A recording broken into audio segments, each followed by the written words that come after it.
Okay, good morning. I just wanted to say we're waiting on some of the rest of the panel. Said they had to walk half a mile to get in here, so we're waiting on them to get in here. But I just wanted to make mention there's a sign-up sheet up here. If you plan to make a comment or say something, please come sign the sign-up sheet up here. Thank you. We'll get going in a minute.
All right. I think we're going to try to get going here, if we could.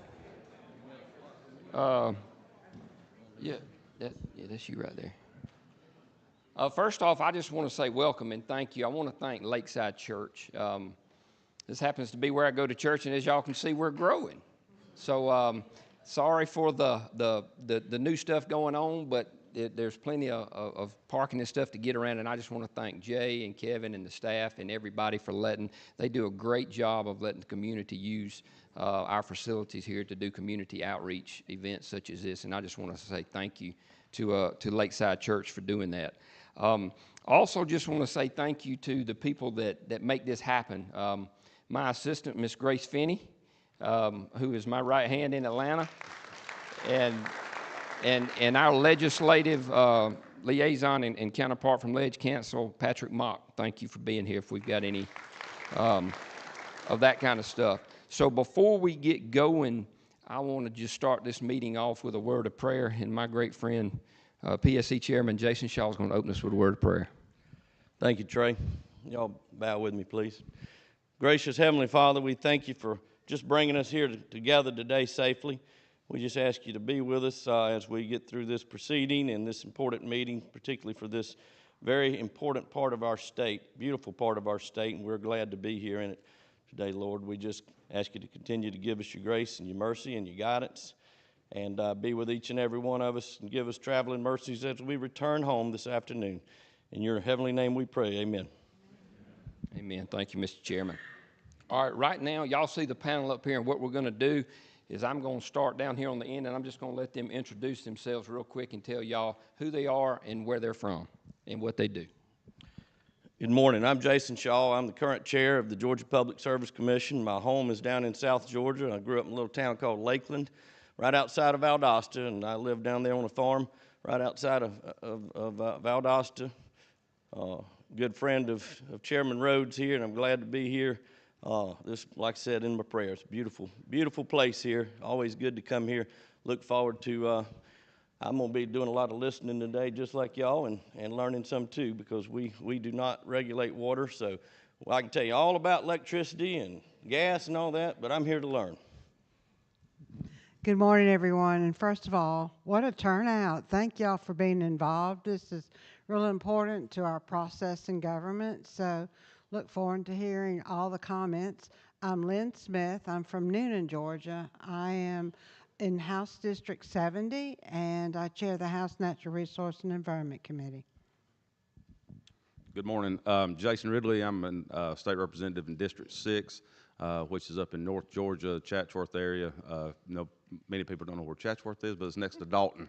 And glad to have y'all, and y'all have really brought out let the voices be heard, it looks like. So look forward to talking to y'all.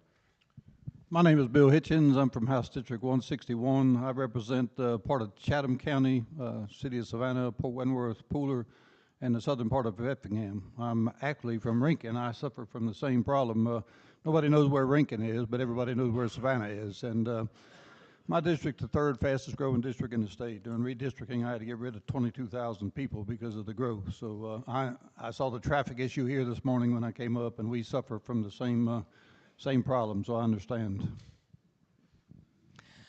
Good morning. I'm Debbie Buckner, and I'm from the west coast of Georgia. I represent part of Columbus and part of Meriwether, which has Warm Springs, and then a part of Troop, which has LaGrange, and I have all of Talbot County.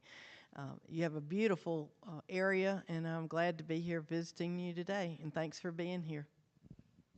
Good morning. I'm Bruce Williamson. I'm state representative for House District 112, which is Walton County. And is anybody here from Walton County? There we go. There's a 60% chance I represent you because we're 100,000 people, and every House district represents approximately 60,000 people. But it's good to be here this morning. I want to commend every one of y'all. I couldn't believe the parking lot. I told PSC Chairman Jason Shaw down the end. We walked in together. I said, "This is civic involvement at its finest right here." To find out more about, one of my most precious, the second most precious commodity behind air is water, and I think it's an important topic. I'm glad to be here and be part of this panel this morning. Thank y'all, and I want to thank the panel for being here and taking time to come up and help us, listen to us, and just be here today. And getting back to why we're here, Lord, the purpose of this study committee is city and county water systems have government oversight. You basically have voter oversight of their management, and private water companies do not have that. So that's why we're here, and that's why we're going to talk and discuss and take some questions and concerns. So But in all fairness now, I do have to say private water companies are good and have their place in this state. We need them, but we just need to see if we need some oversight on rates and regulation of pricing and things of that magnitude. But first, let me just give a little brief history. I couldn't have this and not do this. And I don't say this to sound like some bad you-know-what or whatever, but I've kind of been here my whole life. It's the only place I've ever lived, and I've seen the transformation of where we're sitting right now.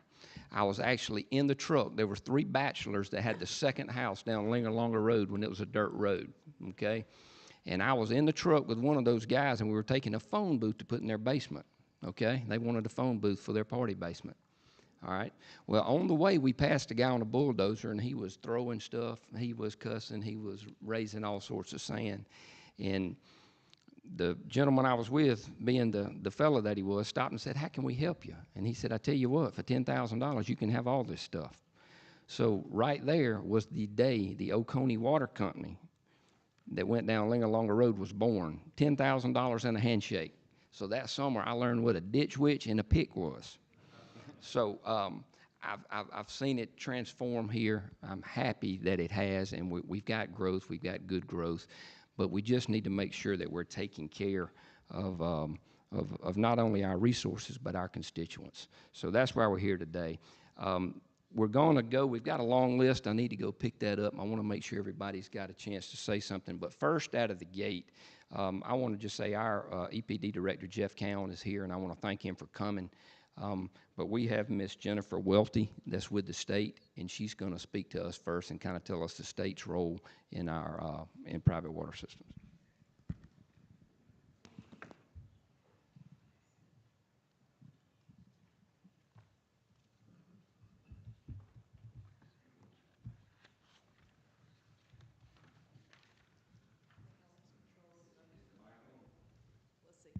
Testing, testing. Can y'all hear me? All right.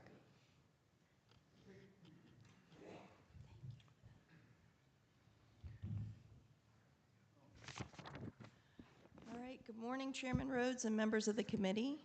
I'm Jennifer Welty, and I serve as the Assistant Branch Chief of the Watershed Protection Branch at the Georgia Environmental Protection Division. With me this morning, Director Jeff Cowan and Katie Hegarty, our Director of Policy and Governmental Affairs. I'm here to represent the engineers and scientists who oversee Georgia's drinking water regulatory program and provide you with a brief overview, it's about 10 minutes long, of Georgia's drinking water regulatory program. Please feel free to stop me at any point in this presentation if you have questions, and I'll do my best to answer those. Before I go into those details, I thought it might be helpful to highlight which staff within our agency have responsibilities for safe drinking water requirements and how the DNR board supports those efforts. Within the Environmental Protection Division, which we're showing here, that's one of the divisions within Georgia Department of Natural Resources.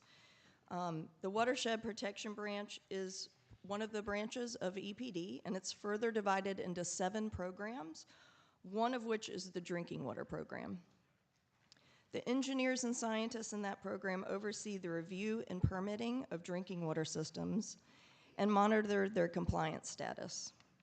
Staff within our district offices, there are 7 locations throughout the state, also play a role in reviewing plans for drinking water systems that rely on groundwater and in monitoring the compliance status of drinking water systems throughout the state.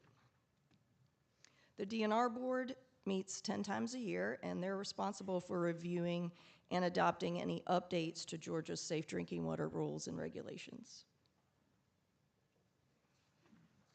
In support of our agency's mission, vision, and guiding principles, the mission of the Watershed Protection Branch includes the work we do to protect and restore our state's water resources and to ensure clean and safe water. To do that, we issue permits that prevent untreated wastewater and stormwater from entering our surface and groundwater resources. We work to control non-point sources of pollution. We issue permits for the reasonable use of surface water and groundwater. And we issue permits that ensure Georgia's public water systems are operating properly to supply safe drinking water to Georgia's citizens. Georgia falls within Region 4 of the Environmental Protection Agency. Like they do with other states, EPA delegates authorities under the Federal Safe Drinking Water Act to Georgia EPD. In doing so, EPA maintains federal oversight of our drinking water program and can review the permits we issue. Each year, we develop a work plan to indicate the work we intend to do to implement our authorities, and we're given grant funding to support our program.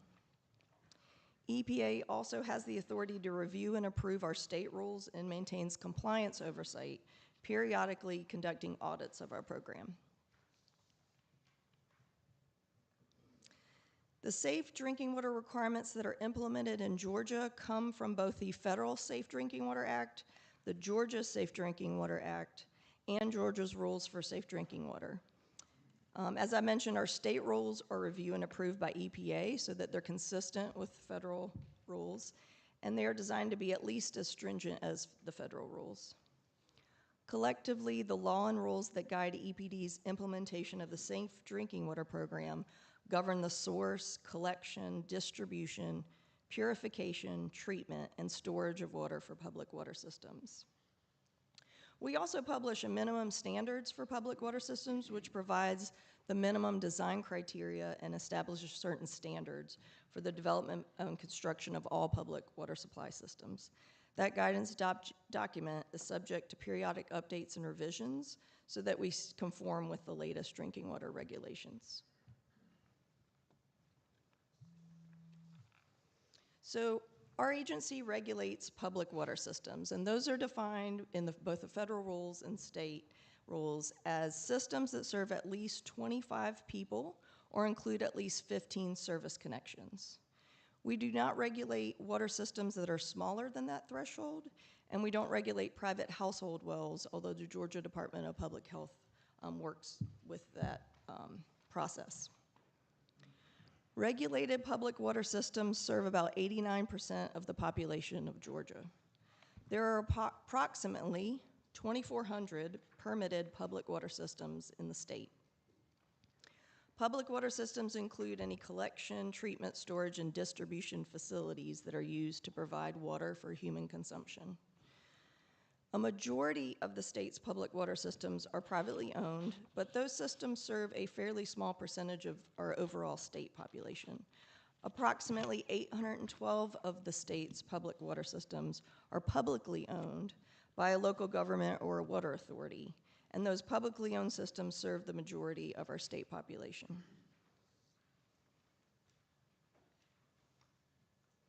So the federal drinking water regulations divide public water systems into different categories, so I'll just go through those with you as well.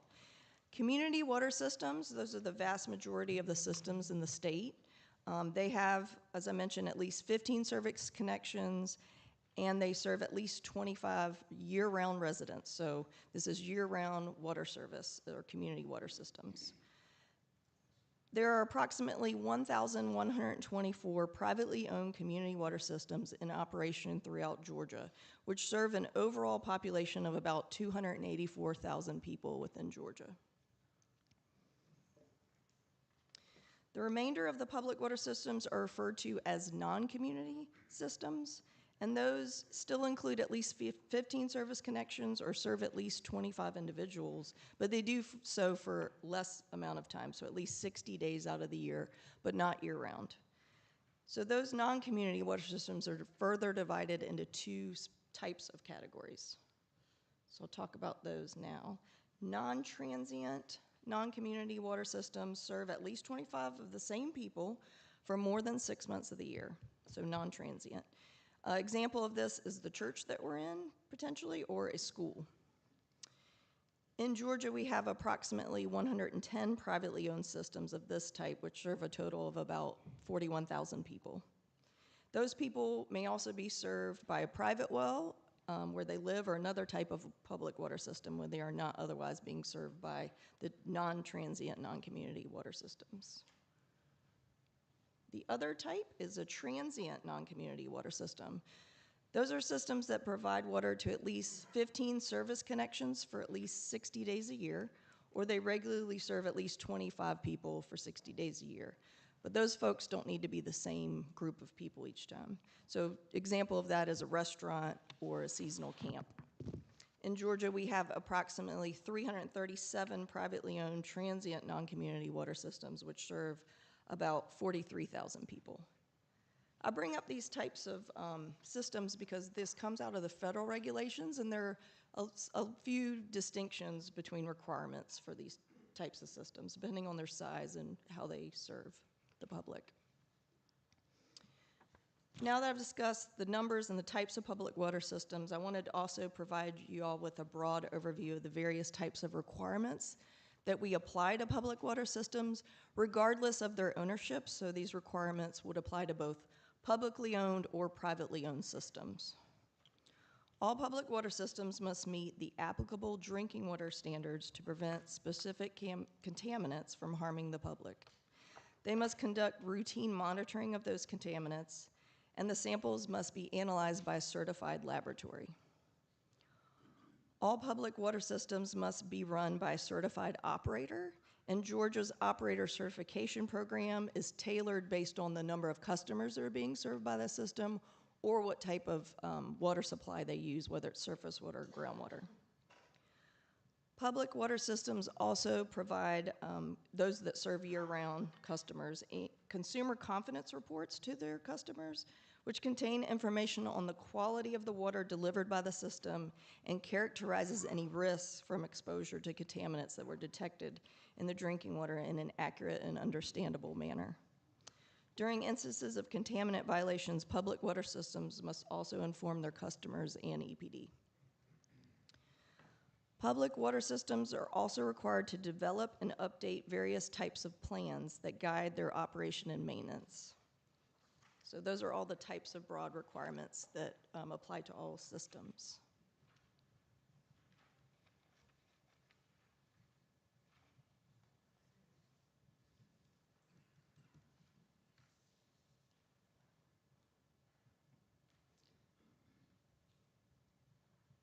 All right.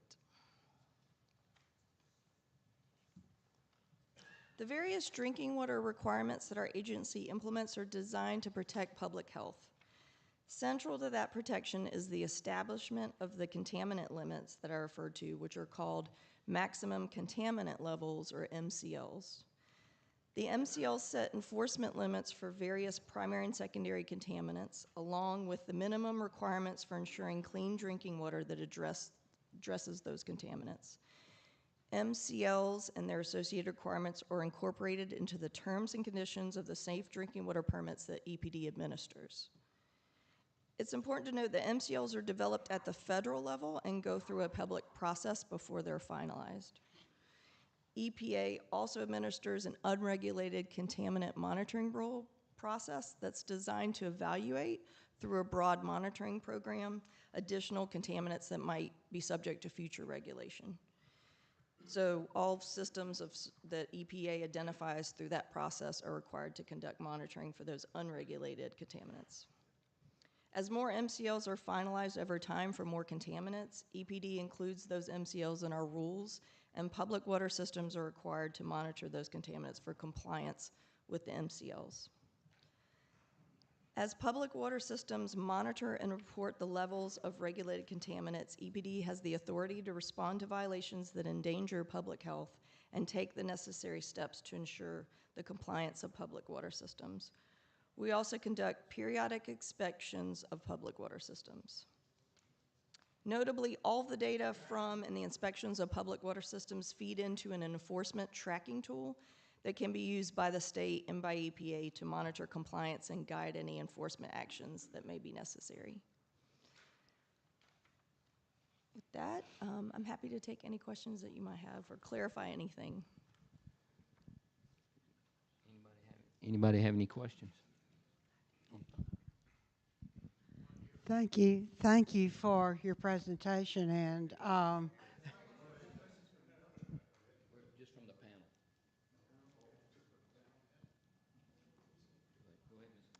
all right, First of all, thank you for your presentation, and please don't grade us on it because it was academic and great to hear. Do you at all get involved in distribution and pricing of waters? So EPA and EPD, so the federal rules and regulations as well as the state rules and regulations don't give EPD authority to regulate rates for the water systems. Thank you.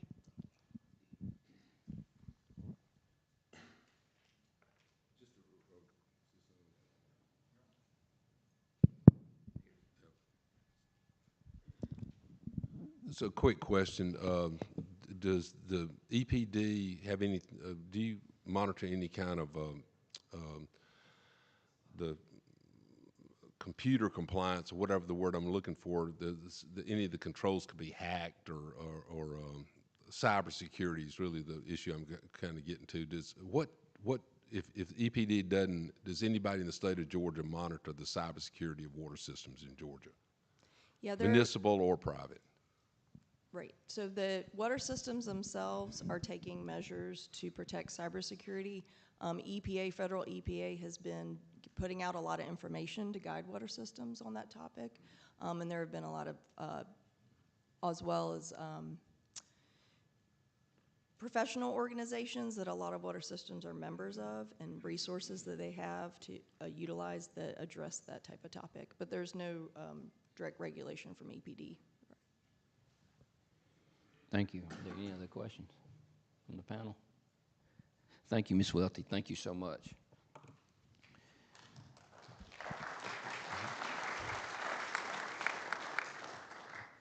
Our next speaker, I'm going to turn it over to Chairman Jason Shaw and let him introduce him. Thank you, Trey. Again, Jason Shaw with the Public Service Commission. Tom Kraus over here also with the commission. He's our legislative liaison and public information officer. Good to be here with y'all today. For those of you that don't know what the Public Service Commission, we're the public, some states refer to the Public Utility Commission. So we regulate the investor-owned utilities in the state. We have an electric unit, a gas unit, a telecom unit, and we also do the facilities protection, any of your underground violations, any incidences around the state, which there are a lot of those. There's so much growth in our state and so much rural fiber going underground in rural Georgia. So that unit stays very busy. We have to investigate each and every incident around the state. I also like to think of us as a piece of the economic development arm of our state. We're very fortunate to be the #1 state for business, and we like to say that we are proud to play a role in that, and we're working hard to expand, our grid. We have a growing state, and there's a lot of challenges from that. Also trying to get a lot of new natural gas infrastructure out in the rural parts of our state. But as far as water goes, we do not regulate water, never have. It would be a completely new unit that we would need to set up with staff for that. And a lot of questions that we would need answered as well, such as how many systems are there, how do you define how many do you want regulated, and so forth. How many companies are out there, what the terms and conditions. It's not just about rates and safety, it's terms and conditions. How do you, late cutoffs, all that kind of stuff. All that would have to be defined. I know my utilities director and our main lawyer, Tom Bond, spoke to the committee, the Energy Utility Committee, when Chairman Rhodes introduced his bill during the session this year. And he talked a lot about that terms and conditions and things that would need to be addressed there. All the authority that we would need would be granted by the General Assembly, just like we, that decides what jurisdiction we would have in this matter, just like we do with all the other utilities that we regulate in Georgia. But if we were, were to regulate water, we would need the additional consumer affairs staffers, engineers, and analysts to review company plans, set goals, and determine fair rates. We would need an attorney for that unit to conduct rate hearings and rulemakings, et cetera. And most likely we would need some funding from some outside consultants, since there's a lot of folks around the country that do have experience in this, and we would probably need to engage some assistance there. But when setting rates for electric and gas, and like we do, basically the way that works is there's a standard rate-making model, but it takes into account what the capital expenditures are allowed into the rate base, operating expenses, depreciation expenses, debt and capital structure, tax returns, taxes due, all that comes into play. So the PSC could then set up a rate design that determines who pays what, determining just and reasonable rates. That requires, like I said, engineers and analysts. The PSC would also have to determine the condition of the water system's infrastructure and determine if any parts of the system need upgrades. For instance, on the electric side, we actually have an entirely separate docket every 3 years called the Integrated Resource Plan, which is statutory. It's in code since the early 90s. And that's where we look at long-term resource planning to ensure that there's the adequate infrastructure and the adequate long-term planning is taking place. And that also impacts the rate design substantially. But basically, that's just a brief analysis of how that works. I know there's some folks that will come up later that have a lot more detail in terms of what that looks like on a national level in terms of regulating private water systems. But again, good to be here, and like I said, look forward to learning more about this and the needs in your community. And obviously, from the look of this crowd, there's a lot of interest in this. So thank y'all for being here.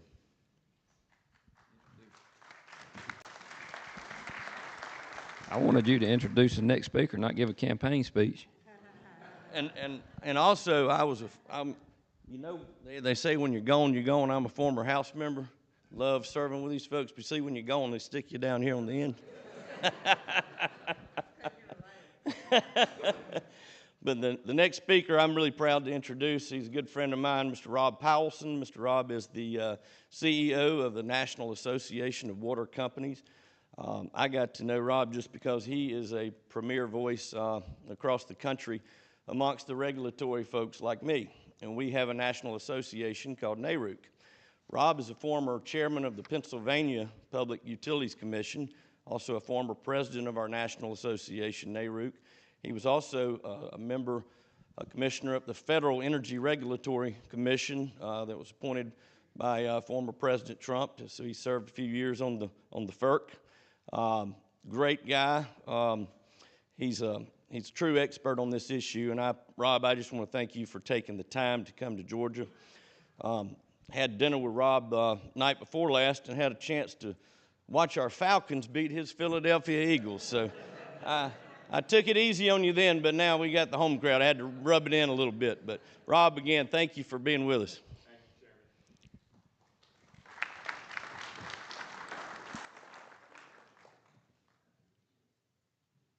Good morning, everyone. It's great to be in your city. I don't want to leave. I have to go back to Philadelphia today, where I live, and I've been really great opportunity.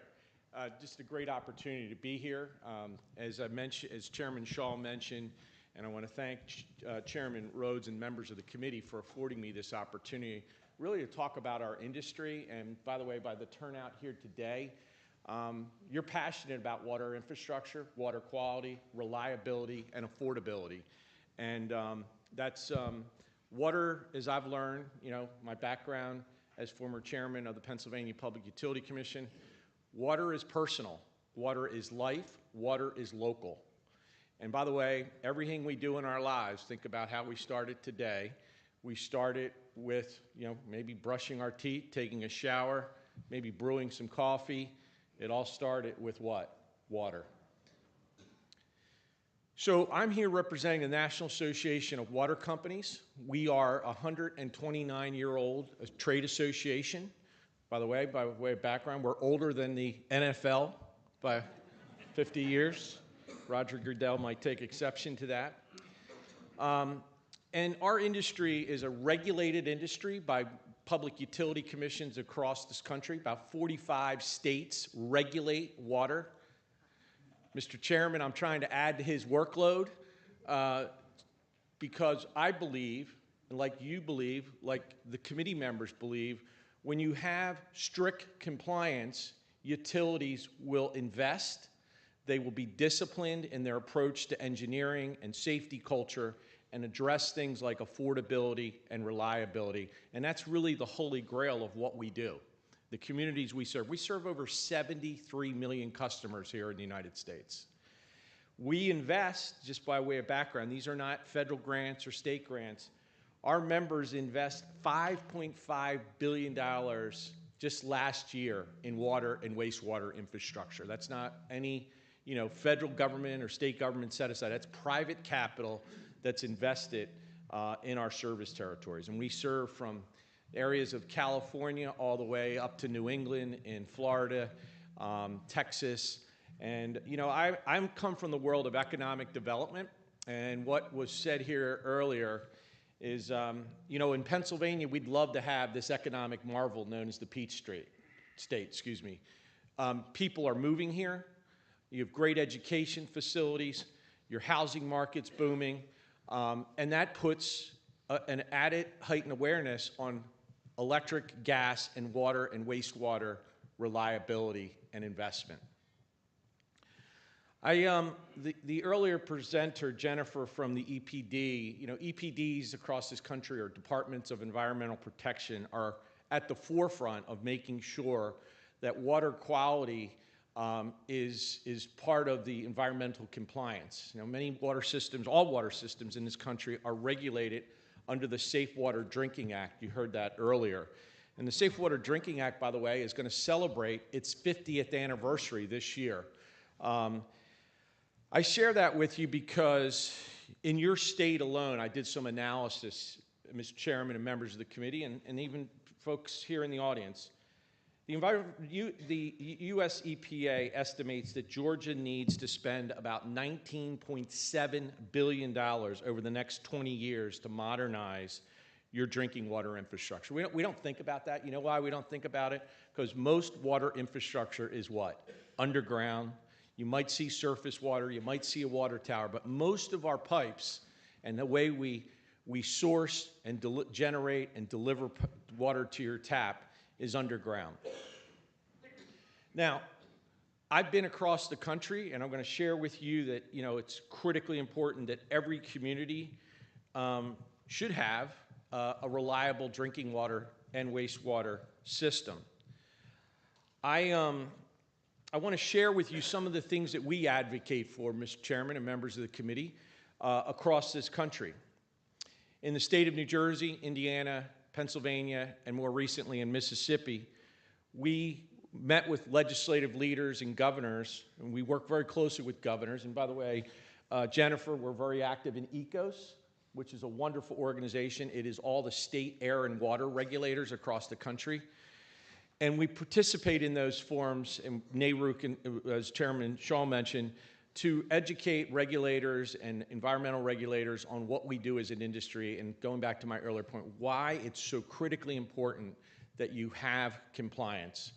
I grew up, as you heard, from Pennsylvania. We have this thing called the Marcellus Shale, 500 trillion cubic feet of natural gas that can supply gas to the lower 48 states for over 80 years of supply. It's a remarkable success story.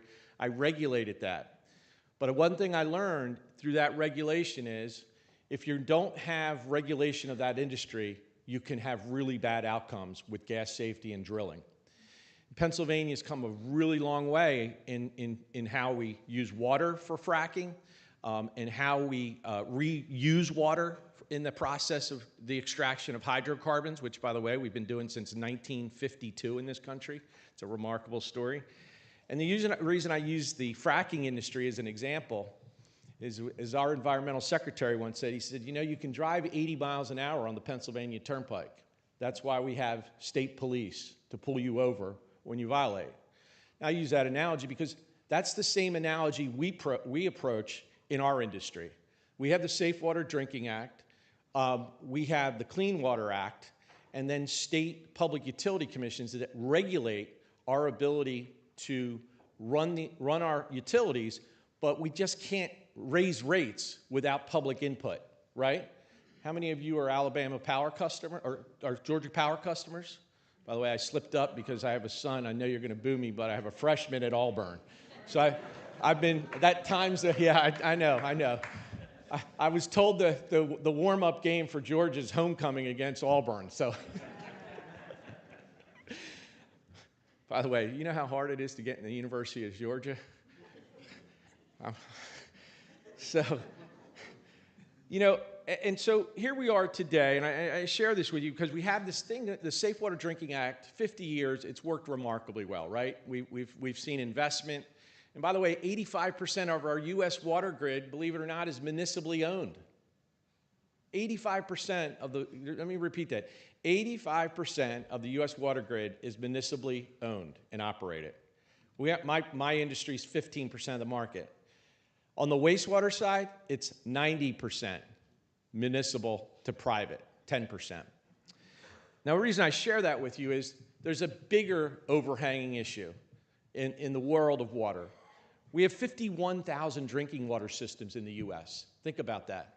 There's only 3,200 electric distribution companies in this country. So Georgia Power, there's 3,200 Georgia Powers across this country. There's 1,000 gas LDCs, local distribution companies in this country. 51,000 drinking water systems. That's not a sustainable model. The federal government, we're not going to have another bipartisan infrastructure bill. By the way, the water industry got $55 billion in the federal bipartisan infrastructure bill. And I share that with you because you know how much money is needed to invest in our water grid to solve the problem. If we went in front of Congress, we need $1 trillion of investment needed. And that money is not going to come from the federal government, and it's not going to come from the state legislature here in Georgia. You're going to invest in your state revolving loan funds, which is great. But it's a daunting challenge, and I'm a firm believer that private capital is going to solve the problem of really addressing the water fragmentation and water investment. You heard earlier, there's over 2,400 drinking water systems here in Georgia. 2,400 drinking water systems. That's a massive portfolio for the DMP to manage that portfolio.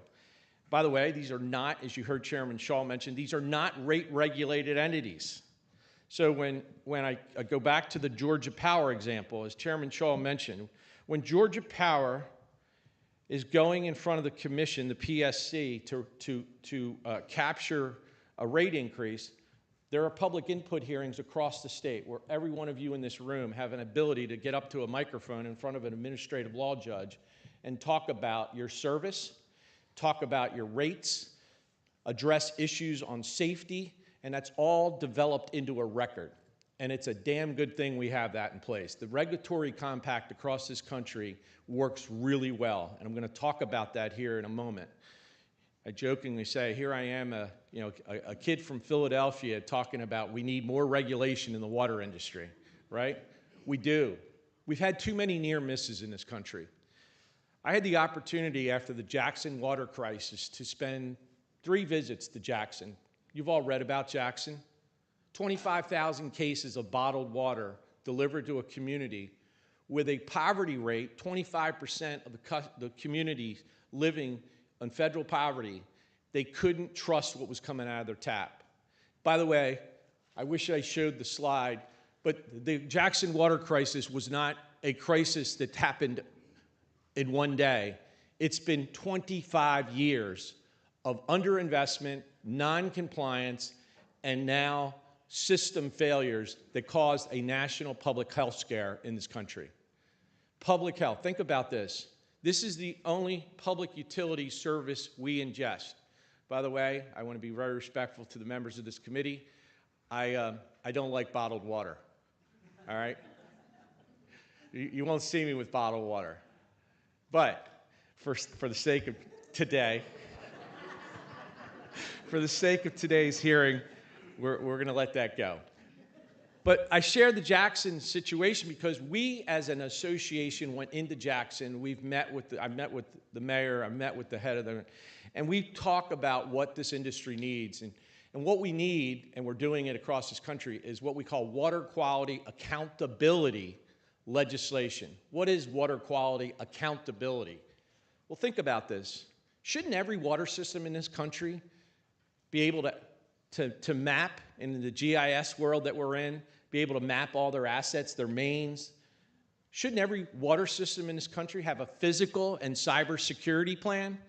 By the way, we've talked about this. Too many near misses from threat vectors from Iran to Russia to China that want to get behind an industrial control system and cause a massive public health crisis in this country. And there's too many near misses. But every water company, to the 2,400 here, I don't know the answer. Do they have a cybersecurity plan? Every drinking water system should be addressing their mapping of their systems, but their fire protection. Think about the volunteer fire company that touches into a hydrant, and that hydrant hasn't been tested for pressure in years. These are the things that we believe as an association, the stronger the compliance, the greater we have water quality, the greater the investment. And the customer, the consumer, is at the forefront of that discussion. Unfortunately, many small water systems are struggling to even address those things of water quality accountability. Many systems, the data shows that 17% of the water systems are expressing a lack of confidence that they can cover the cost of their existing service to customers. And making matters worse, many of these systems are facing higher costs versus larger counterparts. So here in Georgia, you have very well-run municipal water systems. They're very well-run. And they can, from an economy of scale perspective, be able to go out and procure meter sets. They have good engineering professionals. They have great safety cultures, and they know how to service their water assets. Well, my friends, that ain't the case, excuse the slang, in Jackson, Mississippi right now, okay? That's not the case in Flint, Michigan. That's not the case in inner-city Baltimore. And so here we are today, 51,000 drinking water systems, way too many. We've got to get that number down. And we have a situation that requires legislatures like here in Georgia to adopt compliance standards that are going to drive better outcomes for every one of us in this room. So water quality accountability is very important. And we've worked, by the way, we've worked with Governor Kemp. He's been really an advocate for sustainable water infrastructure investment in this country. But by the way, you know, Chairman Shaw mentioned it, the economic vitality of a state, what do you need? You need a good, reliable power grid, right? You need a gas grid. And then what else do you need? You need adequate water supply, right? And so what we believe as an industry is you have to drive compliance. For us here in Georgia, we only have 3 member companies that, by the way, want to grow here in Georgia. They want to be part of this economic, this economic renaissance that's taking place. And we see this state as an opportunity. Not that I want to add to the chairman's workload here, but you heard him say we don't regulate the water industry. I'm actually in front of the committee to say it wouldn't be a bad thing to regulate water. Why? Because the commission, with the long-standing history of being able to regulate the electric and gas sector with adequate capacity, financial, technical, would be able to regulate this industry more effectively. Let me give you examples, by the way, you think about this. This has been done more recently in the Lone Star State of Texas, where at one point in Texas, the Department of Environmental Protection was the regulator for the industry on the economic rate side, which is very strange because environmental agencies do what? Environmental protection, not rates. So then Governor Perry, over time, the legislature adopted a piece of legislation that put the economic regulation of water under the Public Utility Commission. In my home state of Pennsylvania, the General Assembly passed Act 65 in 2017. They basically required the Allegheny Water Authority, because legislators and the citizens of Pittsburgh were fed up with bad water quality, the inability of the water authority to show transparency in their pricing, and lo and behold, a very big misstep on lead service line replacements. And lead in the water, as we all know, is a very big issue in communities. In fact, to the credit the current administration, there is a big movement under the bipartisan infrastructure bill to incentivize water utilities to accelerate the replacement of lead pipes in the water.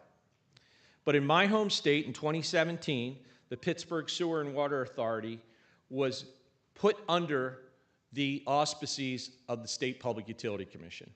And if I had the executive director of the Pittsburgh Sewer and Water Authority in front of this committee today, he would say it has been a godsend for them to be regulated by the PUC. Personally, as you heard me say earlier, I'm a big fan of economic regulation. I've been through rate cases. Like Chairman Shaw, it allows customers, it allows the utilities to have public input.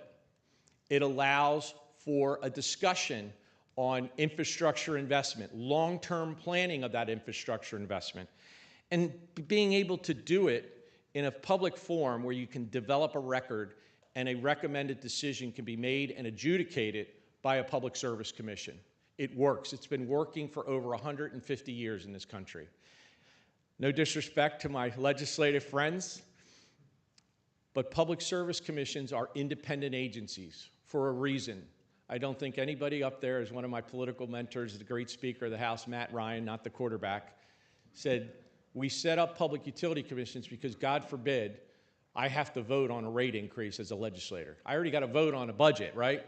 But the last thing I want to do is be voting on the local utilities rate increase or decrease. That's not the job of a legislature. That's the job of an independent public service commission. And this commission here, I'm a big fan of what we do as regulators. Now, I'm a recovering regulator. But what we do as a group, as independent regulators, to do things that, no disrespect to legislators, but think about what public service commissions do. Rates have to be raised at times. Sometimes utilities get fines and penalties. Sometimes you have to revoke a license of a bad actor. No one ever says thank you, but the bottom line is that's what public utilities do day in and day out across this country. And they do it sometimes behind the radar, but they do it in the spirit of public safety. And you heard it earlier, rates have to be just and reasonable.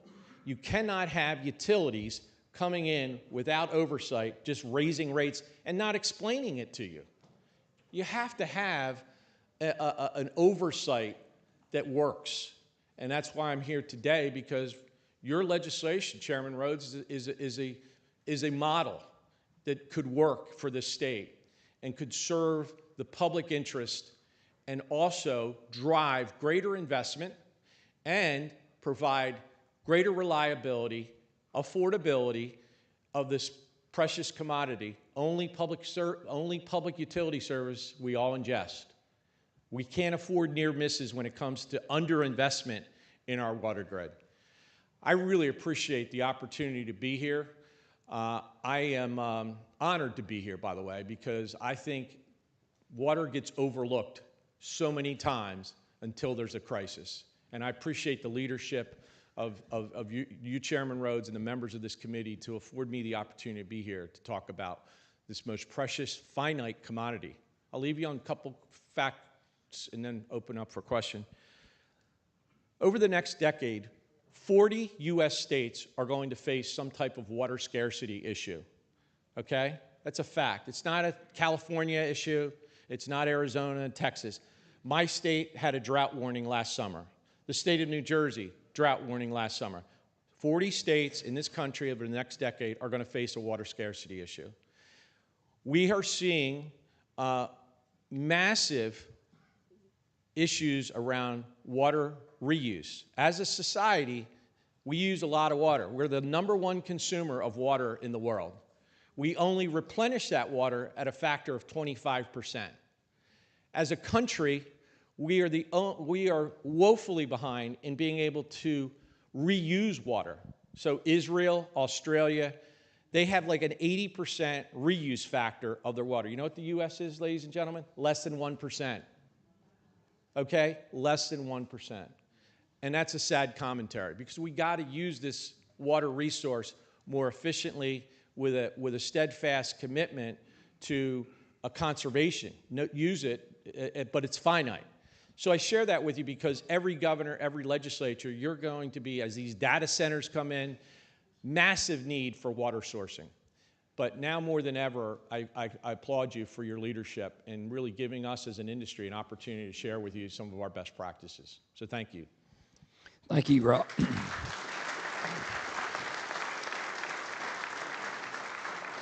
Thank you, Rob. Thank you so much for coming and sharing all that knowledge with us.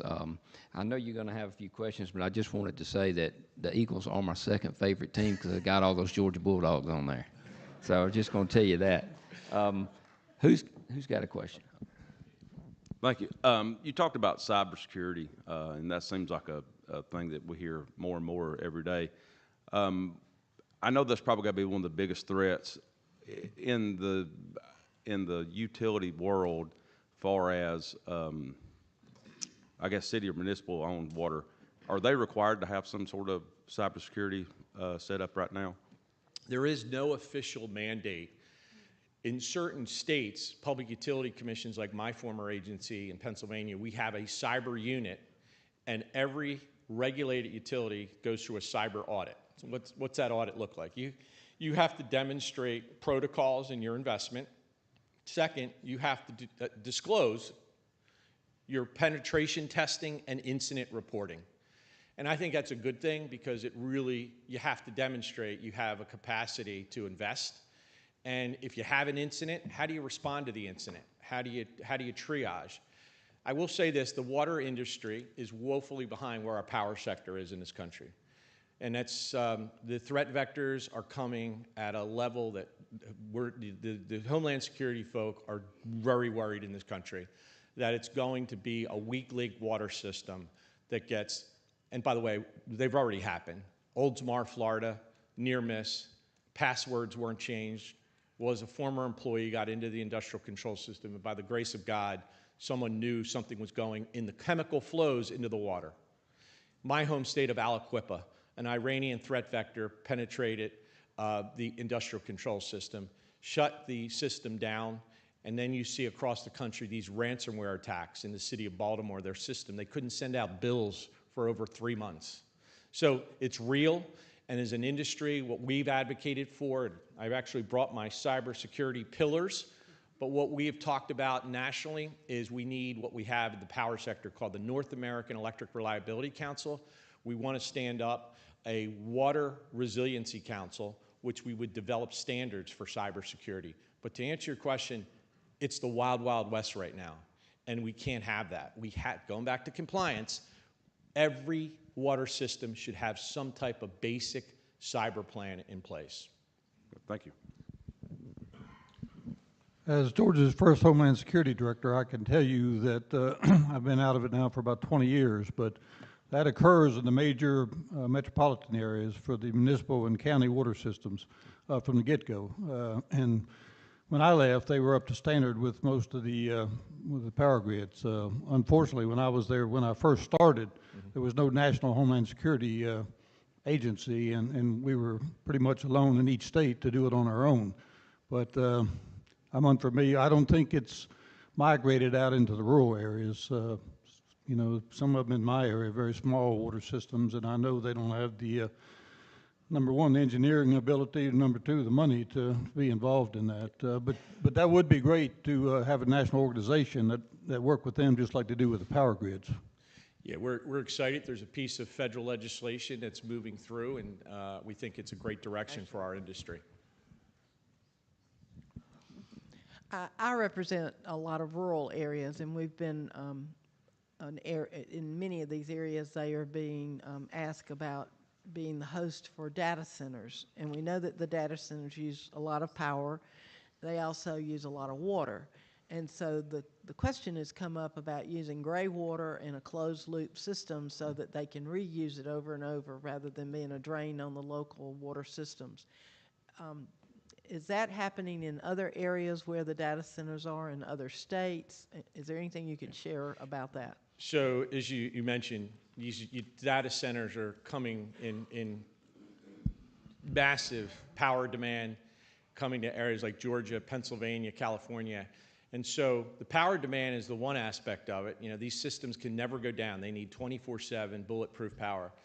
But to your point, on the chilling side and the water use, a lot of these systems are looking to adopt a closed-loop system where they can recycle for chilling or managing their thermal load within the complex of the data center, because these data centers get really hot. So that reuse of water versus having tapped water into the center is critically important. And I mentioned those other countries where we're now, as a country, we're less than 1% reuse in this country. That's not going to cut it to harness the development of these data centers. And I use that fracking example. You know, fracking in Pennsylvania, what changed over a 2-year period was local communities got sick and tired of these tanker trucks bringing water to the well site, and we figured out, the drillers figured out, we could recycle water on site, and they're able to use that now. We call it Aqua Renew, and Aqua Renew has been a game changer in Pennsylvania, where we've taken the trucks off the road, and we're able to reuse the water for fracking purposes and treat it on site. Thank you. Thank you, Rob. Are there any more questions? Thank you so much. Thank you. Yes, Appreciate sir. the opportunity.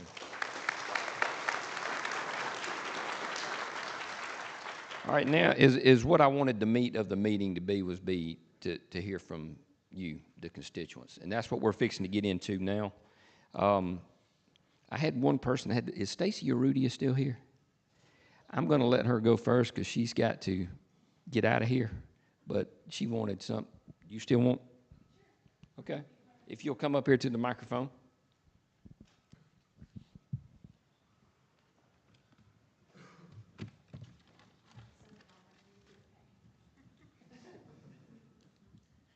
Okay, hi, my name is Stacy Urrutia.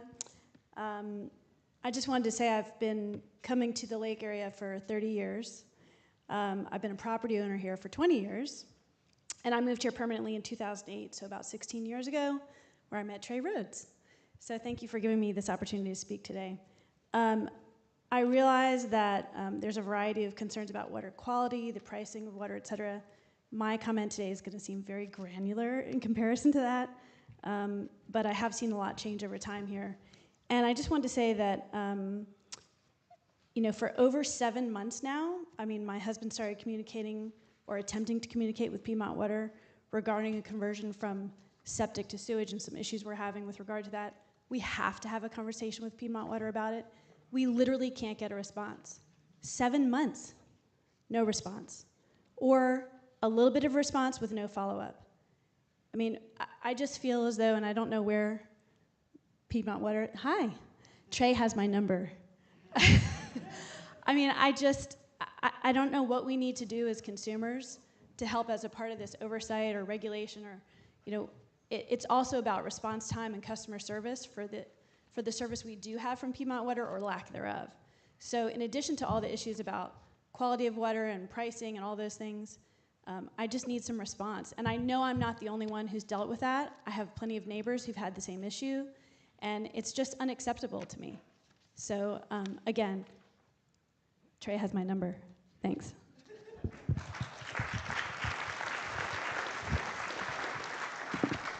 Thank you, Stacy. All right, now we're going to roll into a few of the speakers. Mike Hartman.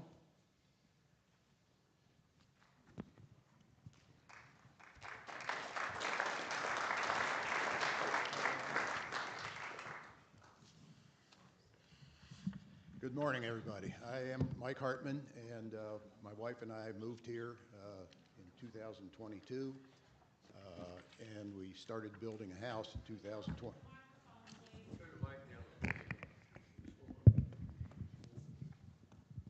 We started building a house in 2021, and we moved in 2022. Today, I'm going to tell you a little bit about the pricing methodologies and the output of those in terms of prices. Rick Crane is going to tell you a little bit about what we've tried to do to fix this problem and to get us to this point. Jacob Freed is the owner of the Suds Club Car Wash, and he has some important things to share with you about how this affects businesses. And then Ernie Felice is going to talk. about, from a county commissioner standpoint, what he sees and what the problems are. And we're going to try to go real quickly through this because we want to hear from everybody else.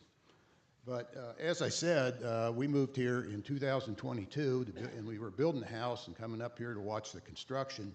And the first thing that hit me in the face on the cost of Piedmont Water was when my builder showed me the construction cost, and there was a line item on there for $19,250. And that's what it cost me to connect my new home to Piedmont Water. And you can imagine what that does to economic growth and all that sort of thing.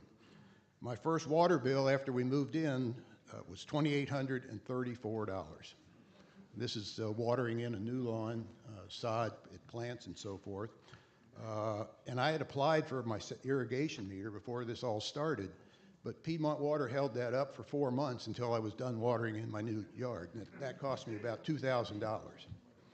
So the first year I was here, I spent $2,484 for connect fees and get monthly bills. And so what I started to do then and said to myself is said, something's wrong here. And so we had a small group that had already been working on this, and I joined that group. And the first thing we saw that was wrong here is what's been talked about here. There's 5 states that don't regulate water: South Dakota, North Dakota, Minnesota, and the District of Columbia, and Georgia.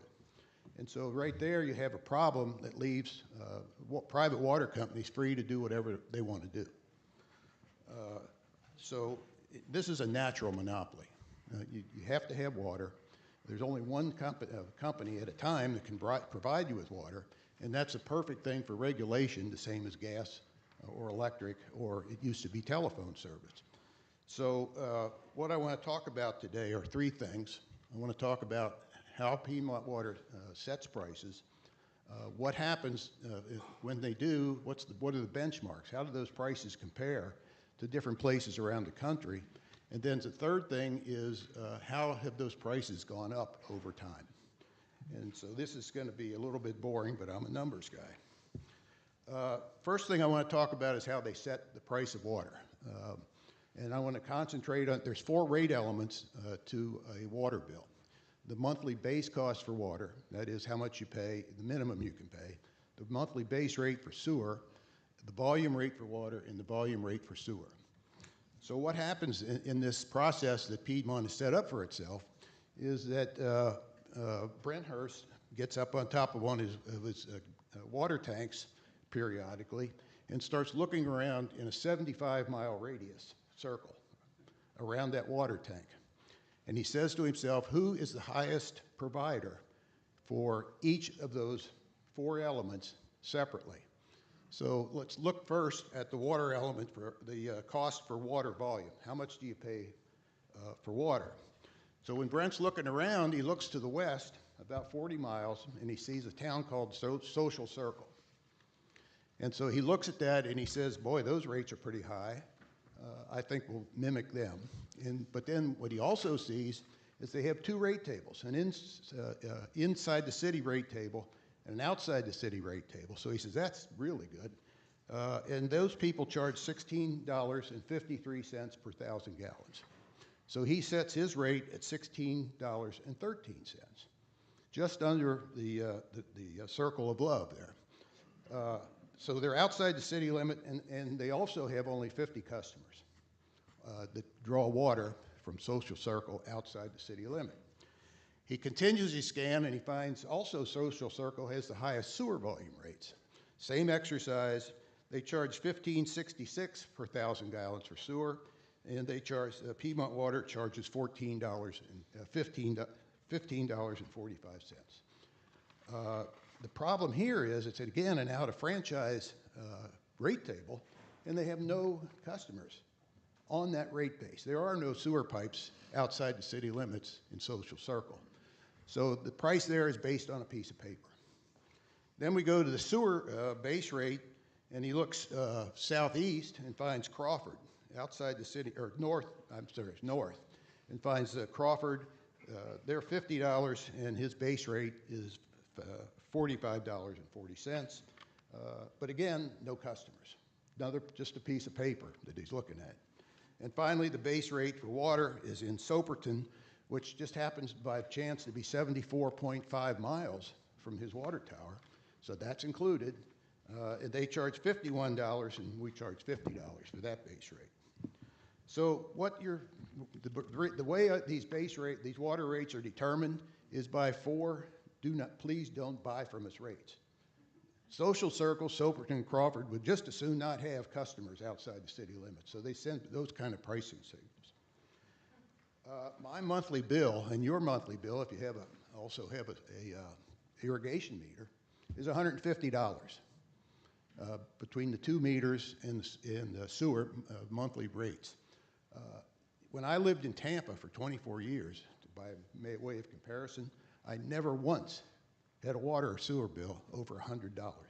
Now, if I don't use anything, it's $150 a month. I think there's 3 conclusions from this piece of information. If you're the highest by 4 rate elements, if you look at the 4 highest mountains and stack them on top of each other, you're clearly the highest in total. So that's conclusion number 1. Conclusion number 2 is in this 17,000 square mile area, our water and sewer rates are being determined by less than 100 customers. And the big conclusion, and this is probably the second most important thing I want to say today, is that there is no basis whatsoever in cost for these rates. So here you have a unregulated private company who's not ignoring costs, and that becomes a bad player in a natural monopoly condition.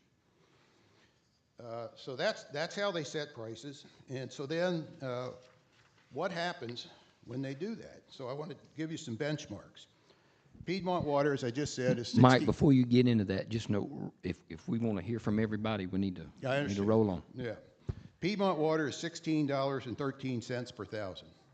The average across the USA, if you ask that question to Google is between $1.50 and $9. So they're somewhere between 80 and 975% higher than the average of the states. California is the highest state. They're $9 per thousand. They're 65% higher than them. The highest city in the United States is Monterey, $20. So they're only 19% less than the highest city in the United States. Just to bring it closer to home, there's a thing called the Georgia Water Dashboard that tracks prices of water and sewer all around the country. Piedmont Waters for 5,000 gallons is $81. The state median is $30. So the conclusion from this is that they're not only the highest in the 75-mile radius, they're the highest in the state of Georgia. With one exception, which they keep bringing up, which is Big Canoe, which is another private water company. So the thing is, this is out of control. So how have these prices changed over time? I've had a front row seat on this. We moved here in 2022. They raised rates on water by 25% when they put in the water plant for using surface water. And if you run the numbers on that, they can pay that water plant's price off in like 6 years or something. And I'm sure they're depreciating it over 30 or 40. In the next year, in 23, after spilling 275,000 gallons of water into Lake Oconee, in February, they raised the rates on sewage by 20%, which I thought was very bizarre. And then finally, they dropped the atom bomb earlier this year. They raised all their base rates by 10%, and because they underbuilt their water plant, they had to punish us and give us a pricing signal. They raised the price of irrigation water by 43%. So they're in the process of going from a 2 million gallon plant to a 3 million. It costs them $3 million. And if you just take that delta in price, they're going to pay that off in less than 2 years and depreciate it over 30 or 40 years. So that's probably the most important conclusion there is price increases are out of control. So as I said, it's obvious that Piedmont Water pays no attention to cost when providing service. And when you get these kind of results, what you have is a bad player. They're just not following good business rules. They're squeezing a golden goose as hard as they can to lay those golden eggs. They have the highest priced water in the state, if not the country, except for Monterey. They have thousands of customers over which to spread their fixed costs, and the people they compare themselves against have 100 customers. And Piedmont Water claims that their tap fees are based on cost, and that's just beyond belief. And Jacob will give you some insight into that. So the conclusions on this is that unless Piedmont Water is extremely inefficient, it's hard to imagine that their return on invested capital is anywhere near the fair rate of return that you would get in a regulated environment. And therefore, they're taking unfair advantage of their position. Private water companies must be regulated just electric and gas. It's a necessity of life, and we've got to get there. That's the only way to fix this problem. And there's no downside to this regulation, because if you take a simple view, there's good players that are operating now, and there's bad players. The good players won't get hurt. If they're earning a fair rate of return, they won't get hurt. Only the people who are taking advantage of this will get brought back into line and earn the fair rate of return. So here's the punchline. This is the only way that we can fix this. So what we need you all to do is to take this back and repeat this, summarize this for the state legislature, because I'm sure there's as many state legislators as there are, most of them don't know there's a problem. So that's what we need to do. Thank you. Thank you, Mike.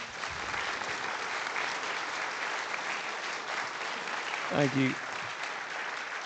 Moving on to Rick Crane.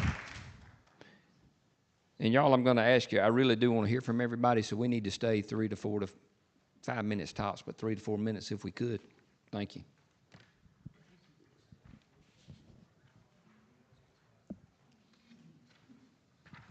Trey, I promise I'll keep this short. So good morning. My name is Rick Crane. I wrote down some thoughts so I don't ramble here. I wrote down some thoughts so I didn't ramble as I gave this 3 or 4 minute testimony. As you know, Mike and I have been working for several years trying to get some sort of price regulation, price control with at least Piedmont Water and other monopolies in the state. I'd like to give you a little background on what we've done over the last few years to get here today. First, we studied water company pricing across the state of Georgia and determined that Piedmont, as Mike has already mentioned, is one of the most, if not the most expensive water company in the state, possibly in the United States. Second, we looked at the contract. We studied the contract they have with their developer, Reynolds Lake Oconee. And I won't get into the detail of that, but Mike has already shared with you a lot of data on pricing.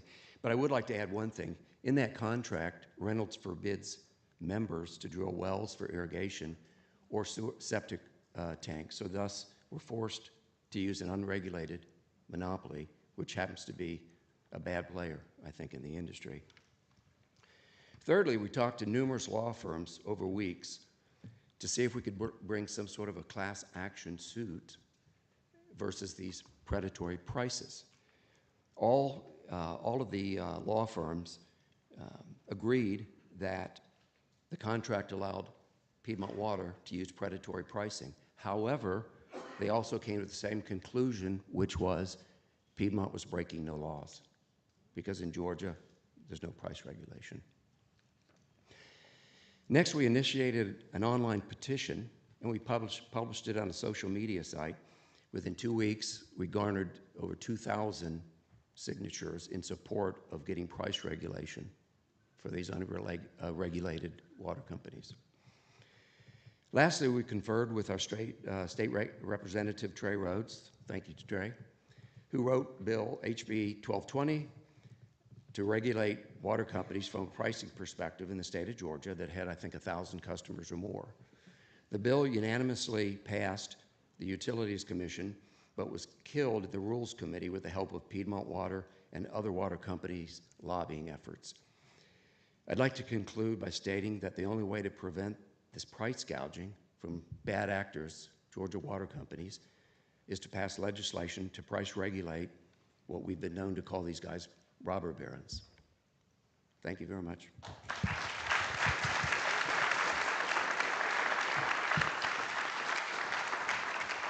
Thank you, Rick. Ernie Felice.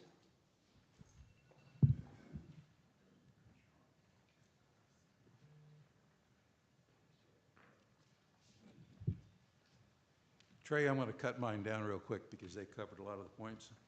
First of all, thank you all for coming. Appreciate you all coming today.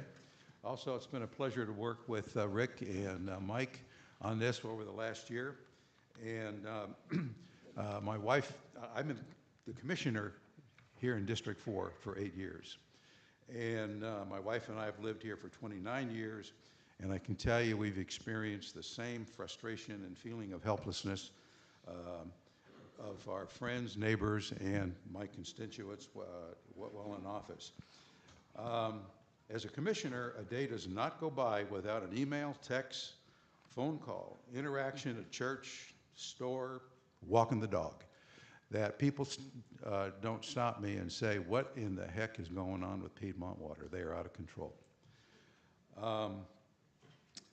Mike mentioned the 200, they look for reasons, it seems like they look for reasons to raise prices.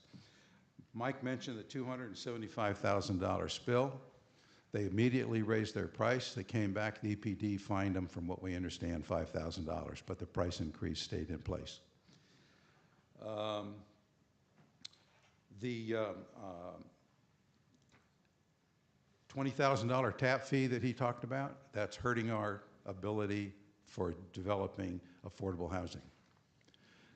It's just an expense that is difficult to overcome, and we need affordable housing desperately in this county. Our people feel violated. They resent the unfair and excessive pricing of Piedmont Water without any recourse, as the price of water, for which they pay nothing, they draw it out of the lake, keeps just going up. So does the as that keeps going up, the prices keep going up, so does the intensity of the conversations and resentment. I had the privilege of working for 3 great companies in my business career in senior positions, that being McDonald's, Coke, and Morgan Stanley. And our customers had recourse. And that was a free and open market. Now, we can't have that with utilities, and I understand. But the utility situation has no competition like the communications companies do. That's why their prices are much lower. But to protect customers from excessive price gouging and allow for fair company profits, there are government agencies that oversee utilities and protect all interested parties. We don't have that protection here. And I ask, why is Georgia one of only 5 states that does not have some kind of oversight of water companies? In an effort to respond to our constituents, 4 times the county solicited legal opinions. Every time the opinion came back the same. We have no standing. The only solution for Greene County is legislative. So please resist the lobbying efforts and send this bill to the legislature for a vote. Thank you.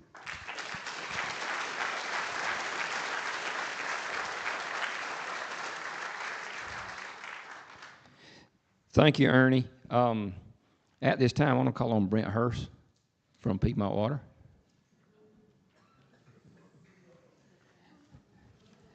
Hey, look, we're going to be nice, y'all. We're in the house of the Lord. Let's act like it.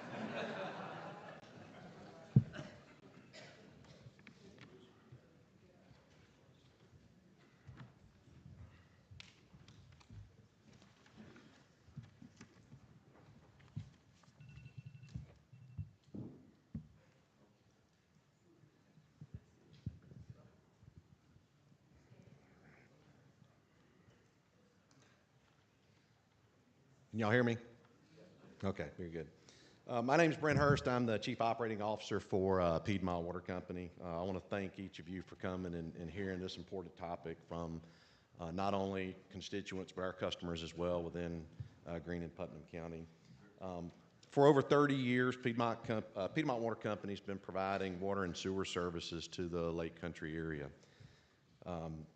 Over the last few years, we've spent almost $40 million in capital investment relative to water treatment plants, sewer systems, collection and distribution systems, and we'll get into it when we get into the presentation. I want to go through a few details, and I know you're we're pressed on time, so I'll try to get through that as quick as I can. I hope that our perspective will bring valuable context to consider on the impact of these regulations. My slide presentation will end. You heard a lot of data and supposed facts that were being thrown around, and I certainly want to make sure that we at least present what the real facts are, and they're easy to get to. You can simply go to some of these municipalities and actually pull their rate data sheets down and actually look at what's actually being charged and calculate them yourself. But so founded in 1992, Greene and Putnam counties couldn't service the Georgia Lake Country.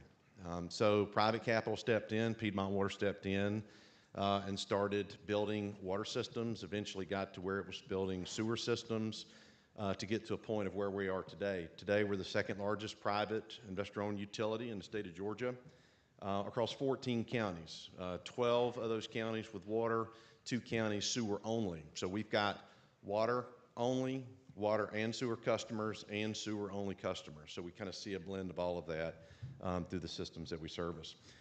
We service over 35,000 Georgians through 84 systems. 72 of them are permitted, 12 are not. They're not large enough. They all get treated the same in terms of how we approach quality and monitoring and service with all those customers, even in the unpermitted systems. 12,000 Georgians on sewer, as mentioned, across several counties. Just a quick overview of just who we are. Like I mentioned, we service 14 counties. We've got 84 water systems, over 250 wells scattered across those water systems. The system that we're talking about, or most of the customers here today, are in what's called the Reynolds system. It's the single largest system that we do have, and it's the system that actually has a surface water treatment plant that was built for it. We also have 6 sewer plants, over 190 miles of collection, and over 410 miles of distribution lines that we maintain and continue to expand as we expand into broader areas of the county.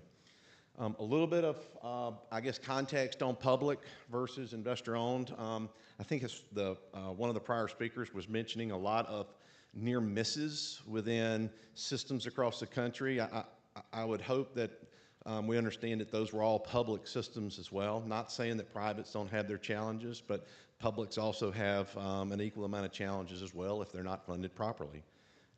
So when you start looking at public-owned versus investor-owned, publicly owned systems don't pay income taxes. They don't pay property taxes. They've got access to grants for capital investments, both at the federal and the state level. They have principal forgiveness relative to some of the loans that are offered. There's also SPLOST fund support. And then if a utility has a shortfall, and if you go look at some of the websites that were referenced, almost 20% of the municipal systems within Georgia have an operating ratio of less than 1. What does that mean? It means that a general tax fund has to cover the shortfall to cover their cost. So a little bit about our sources. It was referenced that we pay nothing for water. We pay a lot of money to Georgia Power, and we also pay a lot of money in electricity and lines getting water to a plant, the chemicals to treat it, and then the lines to get it out to customers. You start looking at the mix of what we have. 65% of our customers are groundwater. 35% are surface water. Most of our systems and most of our customers come off of groundwater systems. Virtually 100% of that was up until September of 22 when the new water treatment plant came online. It was a $15 million investment for this community. It provides dramatically softer water. It's what most of the customers that move into the area, they come from municipal type systems, so they're accustomed to very soft water. The groundwater here in this area is very hard, so it takes a little bit of getting used to if you're on a groundwater system. One of the things that we certainly noticed was immediate reduction in what is called aesthetics. Typically, hardness is an aesthetics issue. It's around in the broader category of water quality. So one customer can have an opinion about how hard the water is and love it, and another customer can have a very different opinion about that. So that's why we call it, and it's more of an aesthetic issue. There is an MCL on it, but none of our wells, come even close to that MCL. But the difference, just to use numbers, if I use 0 to 50 as a scale, surface water comes out, our surface water plant comes out at 2 to 3, and typically groundwater wells come out between 35 and 45. We're somewhere around the 40, 42 mark on most of our wells. So that's really hard water that a lot of customers, if they're not accustomed to that, have to figure out how to manage through that. We are under an expansion right now. We just started the process over the last 7 months to expand the plant from 2 million gallons per day to 3 million gallons per day. What's driving a lot of that is irrigation use, and we're going to get into some of the things that we're seeing relative to irrigation use within the community. So some of our recent success stories, between 2020 and when we get to the end of the investment period, mid to late 2025, we'll have over $40 million spent in sewer plant upgrades, water treatment plant upgrades, new collection lines, new distribution lines that are going out further into the county to provide more service for the county. We also just finished the certification process for a state certified lab. We're going to be one of, I think, 18 in the state of Georgia, and I'm not sure there's 3 or 4 municipal systems within the state of Georgia that have a certified lab as well. Well, we're going to be one of those certified labs. And we've partnered with Greene County and EPSWA, which is the Eatonton-Putnam Water and Sewer Authority, to expand service further into Greene County and to Putnam County. So we've got some long-term agreements in place with them. We've got several big projects that we're getting ready to kick off to extend lines and extend services further into unserved areas. So water and sewer rates, there's been some, I guess, points that were made about we don't use cost. That's actually where we start. We look at how many customers we need to serve, the infrastructure requirements, and we roll that up to cost. Our rates are regulated through water service agreements. That becomes the ceiling when we start talking about rate. But when we look at our cost, we're actually rolling up cost to make sure that we're able to cover with the revenue requirements, the cost to actually operate the business and to continue to take care of the assets and the infrastructure that's out in play. We have a small number of high usage irrigation customers that are putting an undue stress on our infrastructure. It's pretty significant.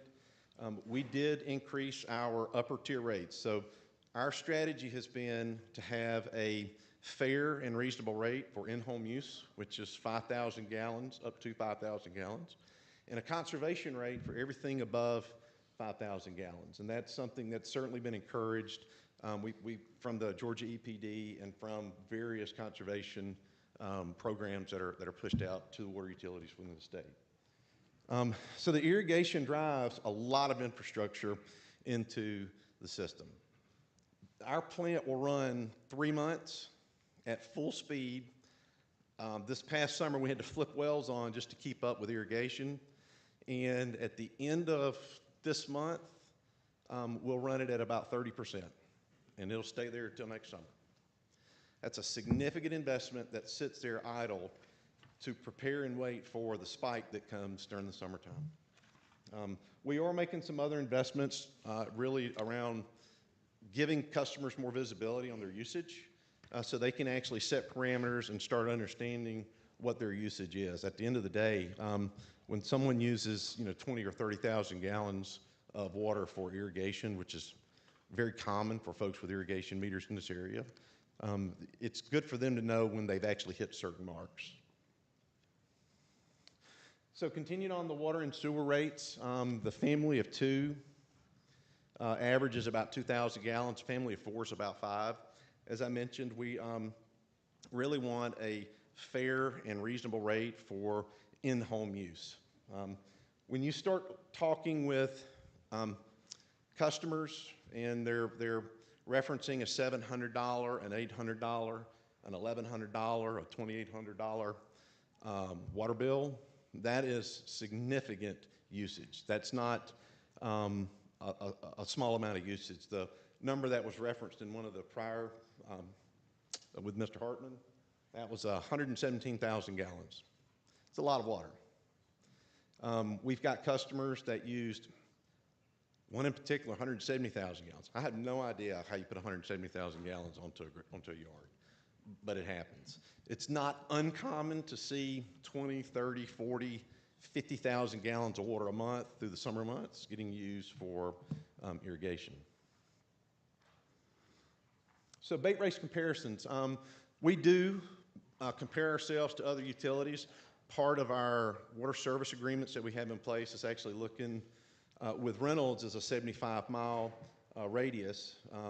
Mr. Hartman did mention some of them earlier, but we're not up to those thresholds. Actually, Social Circle's above $19 right now, so we're still well below what we could go to. But at the end of the day, what we're looking at is cost up. We're looking at cost up. We've got a ceiling, and we haven't set rates to go as high as possible. You can see in the matrices, when you start looking at a cost per day basis on water rates, this was a sampling of some of the water utilities that are out there. When you start looking at sewer, and this is on 5,000 gallon bills, what that cost is. If you've got water and sewer service with us, the cost to provide water at 5,000 gallons for your entire family for the entire month is the cost of a cup of Starbucks coffee. So in comparison, we feel like we're fair and we're reasonable for in-home use. But when you start looking at rates that going for irrigation, it's intended to be expensive. The capital required to make sure that we can provide the water for a resident in one community that uses 3,000 gallons a month so they can take a shower every morning, and then in another community where there's 14 irrigation hits going all at once and there's 30,000 gallons, neither customer is going to understand why they don't have the water. So the additional infrastructure required has to be put online, and it has to be available at the time it's called for. So when you start looking at that irrigation use, it represents about 80% of the water. That's a pretty stark contrast to what you'd see in a typical municipal system relative to what you're seeing out here in this area. Our swing at the low end in March was 462,000 gallons per day on average for the month of March. It went to 1.6 million in the month of June into July. That's a 347% swing in demand. And you have to have the production capability to meet it. If you don't, then you have large swaths of your customer base that have no water to take showers or wash their clothes or do anything else with. Some of the local municipalities, if you were to just go get their data and take a look at it, are typically between 130% to 150%. We're 347. So the infrastructure requirements to support that type of demand is pretty significant, and it requires a lot of investment to be put online. So some of the top line takeaways, as I mentioned earlier, we are certainly looking at how do we continue to improve quality, reliability, and affordability for Putnam and Greene County customers, as well as all of our customers across the 14 counties. I've put a 5,000 gallon bill for water only when you start looking at Piedmont Water relative to Social Circle, Sky Valley, but there's others you can go out and start pulling those numbers on. And then when you start looking, and we actually do survey our customers. They come out every couple of 2 or 3 years. We've shown noticeable improvement in terms of the call volumes that we get, the types of calls that we get. Most of our call volume today, when we look at it from a negative perspective, is really around service order updates and some of the billing questions. But most of our call volume is move-in, move-outs, creation of new accounts, working with homeowners, getting their services online, and just general inquiry questions. So the fact versus fiction. Greene and Putnam counties have safe, clean, reliable water because of Piedmont Water and their investments over the last 30-plus years. We've put a lot of money into the area. We've made a lot of commitment to the area and continue to make a lot of commitment to the area in terms of growing services and providing services further into the counties. This is about a small percentage of irrigation customers who use an exorbitant amount, a disproportionate amount of water. Both Greene County and EPSWA have entered into long-term agreements. The last 2 agreements that we have were unanimously voted by the council, the county commissioners. So some of the things that certainly are being referenced in terms of, I guess, the negative aspect or against Piedmont Water just seems disingenuous when you're sitting on a council and you're voting for voting for projects to actually improve and increase services further into the county. Both Greene County and Putnam County have financially benefited from Piedmont Water's investments for both water and sewer. Without it, the tax base down in this area wouldn't have grown near what it is, as well as it continues to grow further out into the counties. Fiction, every new home is charged $20,000. 8,000 of that 20 is a grinder. Not every neighborhood has a grinder. So not every homeowner, excuse me, not every homeowner pays $20,000 to tie into the Piedmont water system. Some homeowners, that are in gravity type system versus low pressure systems pay only a sewer tap fee or a water tap fee. Piedmont Water's rates are unregulated. We are regulated through the water service agreements that we have with the various HOAs, as well as the various developers that are bringing new subdivisions online. Piedmont Water pays nothing for its water. We pay a significant amount of money to Georgia Power for pulling water, as well as to pump, treat, and deliver water safely to all of our customers. There's a significant amount of cost to take lake water and turn it into drinkable, potable water. Piedmont Water is higher, and this is one that comes up in every community meeting of some type. Piedmont Water is higher than Monterey, California. It's not even close. Monterey, California, 30,000 gallon bill, you're going to pay well over $2,300 for a 30,000 gallon bill. With Piedmont Water, you're going to pay $471. So I just want to make, one of the things that we really try to take a lot of effort to, we do community meetings a couple times a year to try to give our customers opportunities to come and ask questions. A lot of the folks I've seen here do come in the various community meetings that we put on, but for the most part, I've held probably a dozen of these meetings, and you may get 10% of this room filled. And the questions are never, I'm not going to say never, the questions aren't centered around rate. They're typically centered around when is service going to come. The last one was great, the community out in Walker Church, was when are you going to have the sewer line put in place? We're ready to get off a septic system. So, and I'm actually interested to get the lady's name that spent 7 months trying to get off her septic system. That sounds odd. So with that being said, I'm open to questions. Okay, thank you, Brent. I know we've got a few questions up here and some people are going to ask, but I just want to, one thing you said just kind of caught my attention when you said this is just, and I just want to make this clear, and I've told Piedmont, Mr. Jerry and Adam, they're good people. Private water systems, I perfectly agree. You've got to make a little bit more money than the municipal counterparts in that area. But one statement that you said is this is about a few people that irrigate water. I think this is evidence, and I just want y'all, this is not about just a few people. Okay. I want to make that clear. Y'all, I'm going to be dead honest. I said I wasn't going to, 10 years ago when I took over from Mickey Chandell, and he told me what my biggest headache was going to be. All right, Highway 44 is catching up, okay? Highway 44 is catching up, but I'm just telling you, all I want from my people is a fair price. That's all I want, okay?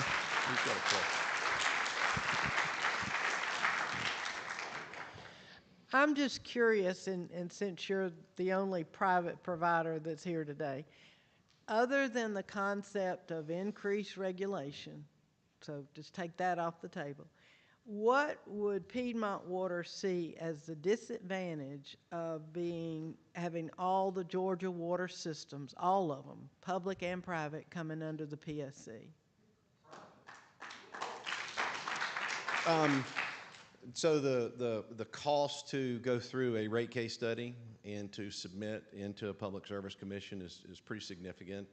Our estimates are going to be anywhere from $500,000 to $750,000 for a utility our size to just put together the rate case studies to submit to a public service commission.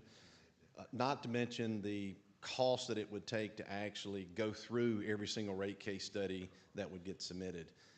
It's probably, and I can't speak for the Public Service Commissioner, obviously. I mean, he's going to know certainly much better than me at what goes into analyzing and reviewing just a single rate case in going through all of the work to get to a point where they say yes or no. If you can imagine it across 1,000 utilities, that's probably a little overwhelming. But I can't speak on that part of it. I know that it will certainly drive more cost into the system and more cost into a utility to be able to operate. Just as a follow-up, I'm just curious because like Georgia Power goes through that and they typically recoup that rate cost, prep cost within the increase in the rate. So I'm thinking there's a way to recoup the cost to ask for more. There would be. But it would be an increased rate to the consumer.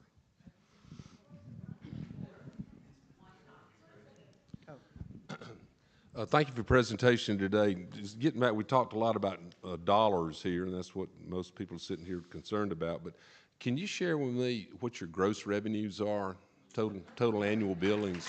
We're around 21 million. How much? 21 million. So we're projected, or everybody wants to know, is what is your bottom line number? No, well, the bottom line is, my question is, so your top line gross revenues is $21 million. Is that Yes, what you said? Thank you. Well, that's a great, so that's everything, sewer and water. Can you share how much for the water then? I would have to go back and actually pull the details. And I can provide Probably this to you 60%, 70%, just guess. Maybe 70%. Okay, so that's a guess. And then the other question I had is, in your structure, I understand you have either operating agreements or contracts with specifically the rentals organization. I don't know if it's with MetLife or the independent or do you have written contracts with we have MetLife? water service agreements, yes. And those service agreements, is it just one master service agreement for directly with MetLife, or is it with the various rentals owners associations? I know that. No, it's one agreement for rentals, and then we have water service agreements with other developers and other communities. On these water service agreements you have with rentals or any other developers, are there any fees paid to them? Is any revenue sharing or discounts given back to any of them? No.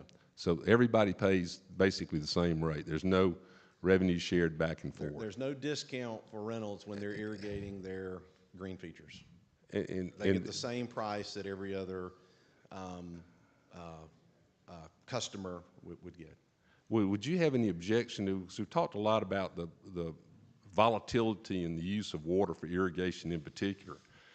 Would your company have any objection to any kind of legislation or agreement with rentals and or other developments that are precluding, or they're basically not allowing any kind of well system that could be used just for irrigation purposes? Would y'all be against any flexibility given to, for example, a small group of owners in rentals, one of the rentals properties, banding together and drilling one well and then do their own loop for irrigation purposes? It's just, would y'all have any objection to flexibility like that? So I think there was some recent legislation that was passed by Georgia around the 1 acre. So if you have over an acre, you can drill your own well. I think that's certainly that's on the And you kind of jumped ahead on me, because I understand that is the legislation we passed, and Chairman Smith might be able to, that precludes local municipalities from stopping such drilling, but I'm really not sure whether or not that legislation precludes, for example, any owners association from stopping that. So this may be a little bit a longer answer than you'd like, but I'd like to at least try to. Well, we got to get to the bottom line. We need to understand what we're dealing with. So this rental system has one surface water treatment plant and 6 wells. Prior to the surface water treatment plant, it had 28 wells to service it. And when irrigation would occur, we would have half a dozen of those wells that would start to pump dry out of the aquifer. They would start putting air into the lines, so we would see air going in the lines, and that would cause milky water within the system. If we were to allow 700 new wells to get drilled, the 6 wells we have to actually support potable use would go away. And that's one of the really big issues that we struggle with is I've got several other systems where chicken farms have plot right next to them, put a well in and completely drained our primary wells, where we're now spending hundreds of thousands of dollars to drill new wells to be able to provide water for the customers in those areas. And they're rural areas. They're out in the middle of nowhere. There's nothing close to them. The places that we can reach out to local municipalities and pay for the infrastructure to get lines to them, we've done that, and we will continue to do that. The areas where there's, 20 customers and the line cost is $4 million to get a line to them versus a $150,000 well, and hope that we get enough water out of that well at 600 feet to provide for the customers. Those are some of the things that we pushed up against when we start talking about allowing wells to be drilled. We were told 2 decades ago that we weren't going to be allowed as a company to continue to pop holes in the ground to support a growing community. It drove a lot of the decisions back 2 decades ago to really start looking at a surface water treatment plant, because we've got a lot of water sitting right there at the lake, and that drove a lot of those decisions to get that plant online. Thank you. I've got several questions here because I'm not real familiar with all this stuff. Explain to me, where I'm from, we don't have private water companies, but I have heard about this one for the last 2 years all the way over in Chatsworth, Georgia. So explain to me, you're a private water company, and y'all are privately held by investors, or is it one, or do you own it personally? No, I don't own it. It's owned by the Schaefer family. Okay, and so is there a board of directors, or? There's a board. Okay. Are they compensated? That I don't know. Okay. Okay. I'm just curious. I didn't know how that worked as a bank board. But I guess my number one question is this. Whenever we put this out online that we're going to have this meeting, I've got numerous, and when I say numerous, upwards 15, 20 different phone calls from people and their concerns were was about the same. And it was the price of the water taps and the grinders and all that stuff. Now, and y'all charging $8,000 for a grinder that, if I'm not mistaken, is about a $1,500 part. Is that right? No. Is that not what y'all are paying for it? No, it's not. Okay. Well, I guess my concern is this. Everybody that called, and a lot of business owners here, they wanted to come talk, but they said that they were scared of the retribution that they would get if they come and spoke against y'all. Okay. So can you explain that to me? Yeah, I actually have twice a year open community meetings. The last one we set up for, I think it was 2 hours, and I purposely left an hour and a half for any and all questions. We invite anybody within the community. I'll answer any question that comes to us. Most of the questions were around service and going into other areas. We had one meeting in particular this last round where it was the second Reynolds meeting where he actually got a little spirited, and about half that meeting was around rate. Outside of that one meeting, the other 8 that we had were really around what we were doing with our projects. We talk about all the capital projects we're doing. In terms of retribution, no, we charge the same amount to every single customer. We've got policies and processes that we model after other municipalities, and we consistently apply those policies across the board. We have to. Otherwise, we're picking and choosing favorites within the community, and that's not fair we've got 15,000 water connections. You start picking and choosing which ones you want to do something special for, you're headed down a really nasty path at that point. And as a business, we're just not going to do that. So there is no retribution to customers. Well, I just think it's strange that I had 10 or 15 different people kind of bringing up the same issue and saying that, and I said, because I asked, what are you talking about retribution rates? And they said, no, I'll go pay $15,000, $20,000 to get the stuff. It'll be 9, 10, 12 months. They'll put me out before they get out there to hook me up if I do say something. So then I'm drug out and I can't even move in a house, or I can't sell a house, or I can't, that kind of stuff. So that's the kind of what they're saying was the kind of retribution that if y'all get mad at them, that y'all kind of drag things out. And it's kind of a punishment thing. And I'll just go ahead and tell you, and I'm not trying to be no smart aleck or anything, but I understand business, and I think that if you're in any kind of business, this is America, you should be able to make all you want to, as long as it's fair. But when it comes to servicing the community, I think that's a whole different ballgame. But I tell you what, one thing I won't tolerate, and that's bullies. And I'm telling you, I can get down with it. But if that's what's going on, I think that there needs to be a serious investigation into it if there is retribution going on. So I appreciate that comment, and we don't like bullies either. There was a comment made about sewer. I think retribution, we raised the rates because we had a sewer spill and we had a fine assessed on us. The sewer rates were communicated a month and a half before we had a sewer spill. And when the sewer spill occurred, we followed all of the EPD guidelines. We were on top. We did public notifications. We went through, we monitored for a solid year afterwards, all along the creekway that it got into and down at the cove. So in terms of us raising rates as a retribution on the sewer spill, not the case. In terms of lead times, we're having to forecast grinder pumps right now. There's a 6-month lead time on grinder pumps, so I have to forecast out to make sure that I've got enough in place. If we order too many of them, they're going to sit there in the yard, and we've got that tied up. Meters, we've seen meter lead times go from 30 days to 11 months. So we're now ordering the entire year's worth of, and so are a lot of other municipalities. So when we give a lead time, right now we're quoting 16 weeks on grinders, and we're quoting, I think, 12 or 14 weeks on meter installs. So when you pay for it, it's going to be about 12 to 14 weeks. We're working through a backlog waiting on meters. We get them in 50 meters at a time, and we go through them within a week and a half, and now we're waiting for the next 50 to get to us. And we hope they come this week, but it might be 3 weeks from now. So. Thank you, Brent. Yep. Thank you very much. All right, look, y'all, I've got about 12 or 13 people that want to talk, and we've got 32 minutes. So we're going to have to roll through this thing.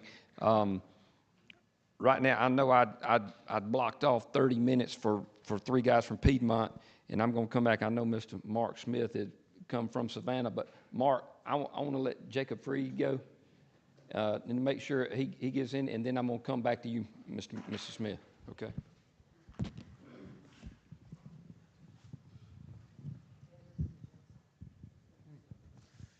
This is not my comfort zone, you guys, but I need to tell y'all a little bit of my story. I'm a small business owner that moved here 9 years ago from Macon, Georgia. How about that? Is that better? All right.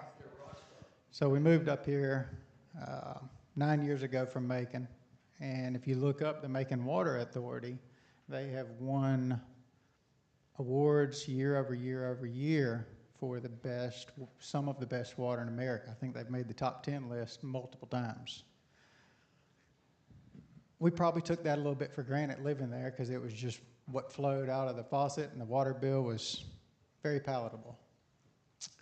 We moved here, and the water company is not part of the advertisement when you move to the community. When you buy a house, you've already signed for the house before you find out what it's going to cost to get water and sewer at your home or your business. So my wife and I decided that the area needed a car wash, and there was not one. And so we decided to build one there at Harmony Road, 44 in Old Phoenix, underneath the big flag. And that was 3.5 years ago. And whew, car wash business is not easy, you guys. And it's even more challenging when you have a water company that has rates as high as Piedmont does on the water and the sewer service. The first sticker shock was when the builder called for our sewer tap and our water tap, and it was over $50,000 just for the privilege of tapping onto the 2 systems. Now, part of that $50,000 was a $13,000 grinder pump. So, yeah, we could palate that part. It was a hard pill to swallow, but there we went, off and running. What we didn't know next was that the water quality was not appropriate to wash a vehicle with. If we washed the vehicle with what came out of the faucet and down the pipelines, you would not return to the car wash. We tried out of desperation to try to just run the water straight, and there was so much minerals and sediment in the water that it messed up our equipment. So we had to turn our filtration systems back on. We turned them off in desperation trying to get the water bill down. When you run the filtration systems and get it to a good quality water, about 20% of it you cannot use. So out of every 10 gallons that you have to purchase, you're only able to use about 8 of them. This same thing happens in most people's homes around here that are still on the well systems and not on the rental system. They have water softeners, they have reverse osmosis units, and some have other filters to remove the sediment. So some of the facts that Mr. Hertz has got up here about how much water gets used a day, if they were sending a higher quality water down the line and everybody had a 20% waste factor like we did, that's 20% more water that could have been used appropriately in the systems. Now, there's probably a little bit of an argument that, well, all that reject water that's coming out of your systems, you should use that to water your grass. Well, most of that is coming out of your water softener systems, which is salt water. And if you put this salt water on grass, it doesn't turn out very green. We could talk a lot of facts here. And I've got a 3.5-year story, and we don't have that much time today. But what I would tell you is that a couple of years went by. We were trying real hard to make our car wash make some money. And still to this day, we haven't made a dollar that we could take home. I got into a legal dispute with them over the prices and of the water and infrastructure impact fees. That legal dispute forced us into bankruptcy. It took our life savings, and we've had to sell our house, move into a rental house. And to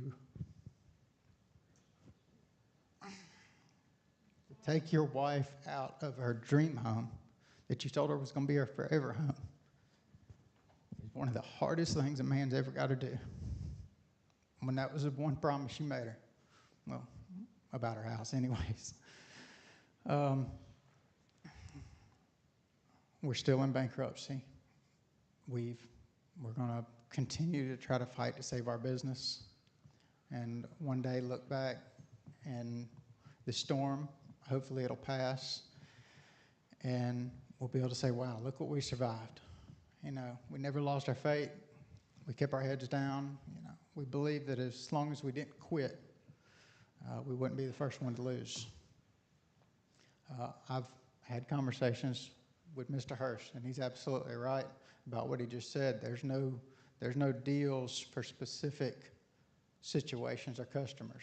Everything, they treat me the same way as they treat the McDonald's across the street, and so on and so on and so on. I've had a sit-down meeting with Mr. Jerry Schaefer. He's sitting right back over there, the owner of the company. And asked him, you know, for help and for wine. This was during our legal dispute. And he was a little upset with me and said, you know, you're the one that started this. And I said, well, you're the one that sent me a $76,000 bill and told me I used too much water. And so I needed an increase in my infrastructure impact fee. Well, since bankruptcy, we finally had a settlement agreement in place with these folks. And I've told people that that agreement was a hard pill to swallow, but it seemed to be the only path along with the bankruptcy to try to save our business. And it shouldn't have had to be this way. These gentlemen, this man has a water company, and he has no rule book to play by. And I believe he was a lawyer for 20 or 30 years of his life, so he understands rules. And if you give him some guidelines and some rules to play by, I believe he will. But right now, he operates his company the way he sees best for the company and for his family. And so I guess most of us are here just asking and begging for you guys to give them a rule book and some guidelines as to which to play by. Thank you, Jacob.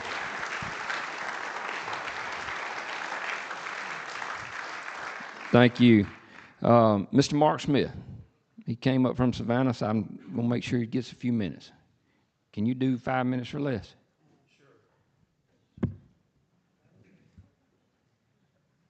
So I'm Mark Smith, and I'm the CEO of Water Utility Management out of Savannah. We are the largest private water company in the state of Georgia, and I'm handing out information on our company and also the recent rate schedule issued by Bryan County, not to be critical of Bryan County, but just to show and explain the relationship between capital cost and tap fees and rates, because at the end of the day, we're all going to be subject to those formulas of capital cost and rates. We operate in 17 counties. We have 200 independent permits. We've been in business 54 years. I started in the 8th grade with my dad building our first water system. That's when I learned how to work a shovel, and we've grown since then. Over those years, since 1970 when we started, the water rate was $6 a month, and tap-in fee was $75 or $100.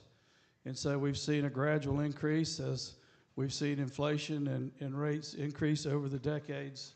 And right now, our tap-in fees are probably in the $2,500 range, or are in the $2,500 range, which we're having to look at increasing that. But the reason, and our water rates on average are like $52 a month, $53 a month. The reason our rates are so much lower is because of the Floridian aquifer. I failed to bring a PowerPoint presentation. I didn't know it was going to be this kind of meeting, but we have this tremendous aquifer under all of South Georgia, maybe one of the best in the world. It is full of pristine fresh water. It is relatively inexpensive and easily accessible. So our rates are lower because the water is there. We bring it up. We have a requirement to put a little chlorine in it, and then we send it to the customers. So our capital cost structure is much less. I would argue with, that we are far from being unregulated, because as Jennifer indicated in her initial presentation, we deal with the Environmental Protection Division every day on water quality issues. And I'll say, because of the size and scope of our company, we're very proud to be held to a very high standard, and the highest standard in all of South Georgia, because we're expected to perform at a higher level. There are so many hundreds of small systems, mobile home parks, and things like that that are out there that are struggling to pay their bills and whatnot, and do not operate at the same levels that we operate at. I would like to tell one story about being regulated, because in 1972, we built a system outside of Bluffton, South Carolina, and that system grew over the years to about 32, 33 households. At the time, and South Carolina is a regulated state, and at the time, we were assigned a rate of $8, something like that. And we lived with that rate for a decade, and then in the 1980s, we said all this inflation in the 70s and the oil embargo and all the stuff that it caused, we went before the South Carolina Public Service Commission, and we got it raised to $20. And we lived with that rate all the way through to the early 2000s, and we said, this is crazy. It's not covering our cost of operations. So we found an attorney, and at deep discount, he charged us $10,000 to file our rate case with South Carolina. And when the rate case was heard And according to all the formulas that are allowed under rate cases, and there's a huge amount of code and generally accepted practices, the rates were increased from $20 to $127 because that's what the law allowed. And so that, of course, created a firestorm, much like you see here. So our solution was to just give it to the Beaufort Jasper Water Authority, get an appraisal on it, take a tax write-down, and just get out of South Carolina, and we've never been back. So I just want to say 200 permits. Are we going to have 200 rate cases? Some of our systems are smaller systems, 40 homes. Some are 1,000. Some are interconnected with each other. We got 3,000. I have 7,000 neighbors in Chatham County. I live in Chatham. I have to live with these neighbors. I like to say, we say we're not regulated. I say we're self-regulated because I have to see these people at church and in the grocery store all over town. And so this neighborhood I live in is on my own system, and I have neighbors live next door, so I'm very sensitive about raising the rates. Another point I wanted to make is our permits require conservation pricing. We are, in our permit, we are not specified by EPD exactly what the rate should be, only that it gets more expensive the more water that you use. I don't know how the permits are written up here, but that's how our permits are written, because we have major saltwater intrusion problems. South Carolina threatened to sue Georgia. Half the wells on Hilton Head have turned salty. So we have restricted the aquifer use in Chatham, Effingham, Bryan, and Liberty counties. And so all these issues we're grappling with. But I just want to point out the tap-in fees that Bryan County is charging homes are as much as $18,000 for water and sewer, depending on what zone you live in.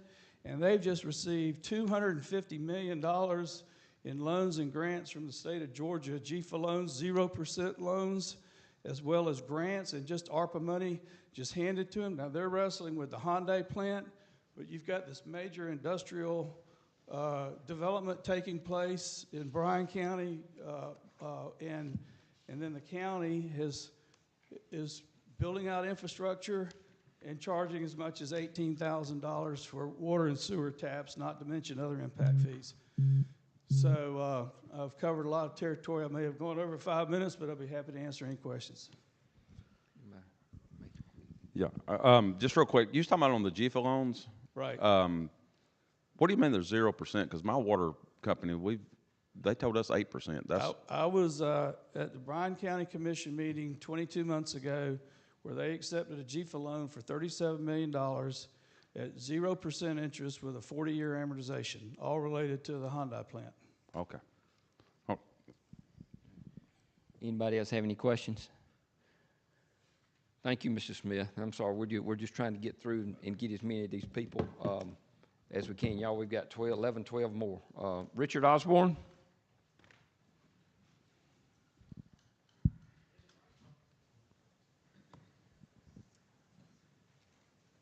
First of all, thank you for coming here and having this open meeting, and I've learned a lot from the comments that have gone on. Special thanks to Mike Hartman for taking up this cause that I've been involved with for 12 years and doing such a good job. And believe me, it's a full-time job trying to find the facts and figures and truth of what's behind the pricing and what's the situation that we face. Let me tell you very quickly, my comments are informed by being an executive with Wisconsin Gas Company, now Wisconsin Electric Power Company, 20 years in the natural gas business. I've been regulated. I know what it's like to be part of a regulated utility. When I went there after 10 or 15 years working in the private sector, the first thing I learned when I walked in the door was I worked for two people. I worked for my boss, I worked for the shareholders, but I also worked for the Public Service Commission. That's the first thing you learn when you're a regulated utility. You have to pay attention to the commission because they have awesome power. And all deference to you, Mr. Chairman, I think you would agree that the Public Service Commission takes the place of competition. Competition is a good thing. Monopolies are illegal by the Sherman Antitrust Act and the Clayton Act. That's why we have regulated utilities, because it doesn't make economic sense to have two sets of pipes, two sets of lines, two sets of everything running through every neighborhood. That makes sense. So over 100 years ago, they started regulating public service commissions. Why? Because the temptation for a private owner to monopolize, to charge high prices, to underinvest, to give bad service is irresistible. And probably if I were in the same job as Mr. Schaefer or Mr. Hurst, I would do probably exactly what they do. They would find a way to think that the way they run their business, we're lucky to have them as suppliers. We certainly are. I don't want to go down to the Oconee River and carry water up to my house to have water. So they provide a valuable service, an indispensable service. But when things go wrong and you're dealing with a monopoly, where do you go when you have a problem? What recourses do customers have with regards to the price you have? I can tell you where you can't go. Well, there's enough testimony here. You can't go very successfully with Piedmont because they own the water, they own the pipes, they make the rules. You can't go to the county because, as Ernie Felice has said, they've looked at it, they have no interest whatsoever in owning a utility. And by the way, they like the fact that Piedmont Water goes in and works with developers to accept the cost of building the infrastructure. So they actually support a monopoly in that way, but they don't want to do that. You can't go to the Attorney General's office because although they have a Department of Consumer Affairs, they don't handle water and water utilities and utility matters. They say, go see the Public Service Commission. So when you have a problem and you want recourse, you call the Public Service Commission and you learn right away, Public Service Commission has no statutory authority to regulate water utilities. And right at this point, I'd like to offer a suggestion in this bill. There are so many water utilities, but we're talking about specific ones that need to be regulated, and there aren't many of those. Those are large, privately owned, so they don't have any public look at their profits or anything. Large, privately owned water utilities like Piedmont. There's probably 4 or 5 in the state. And I would submit to you, Mr. Chairman, and to the committee that many of the technical capabilities required for regulation are universal. So if you're a financial person or you're a lawyer or you're an environmental expert, you can also take up water without having to go build a staff. But it is absolutely true that the Public Service Commission would have to staff up to some extent, but I think it's doable if you limit the size of being regulated. I have to ask the representative from the EPA, is she still here? Yes. I would like for you to comment to this group on the compliance of Piedmont Water to EPA rules with regard to sewage spills, and you all probably don't notice that whole system operates on a utility's willingness to self-report. So if they don't self-report, it didn't happen. And maybe you can comment on their compliance in the past for that, because I'm aware of 2 incidents of not self-reporting, and that you can find that out if you spend 5 or 6 hours of working. That's really all I have to say. I've taken up more time than I wanted. Thank you for being here, and I hope it makes a difference. Thank you, Mr. Osborne. I know we had a guy, is it Ed? Is Ed Trojan?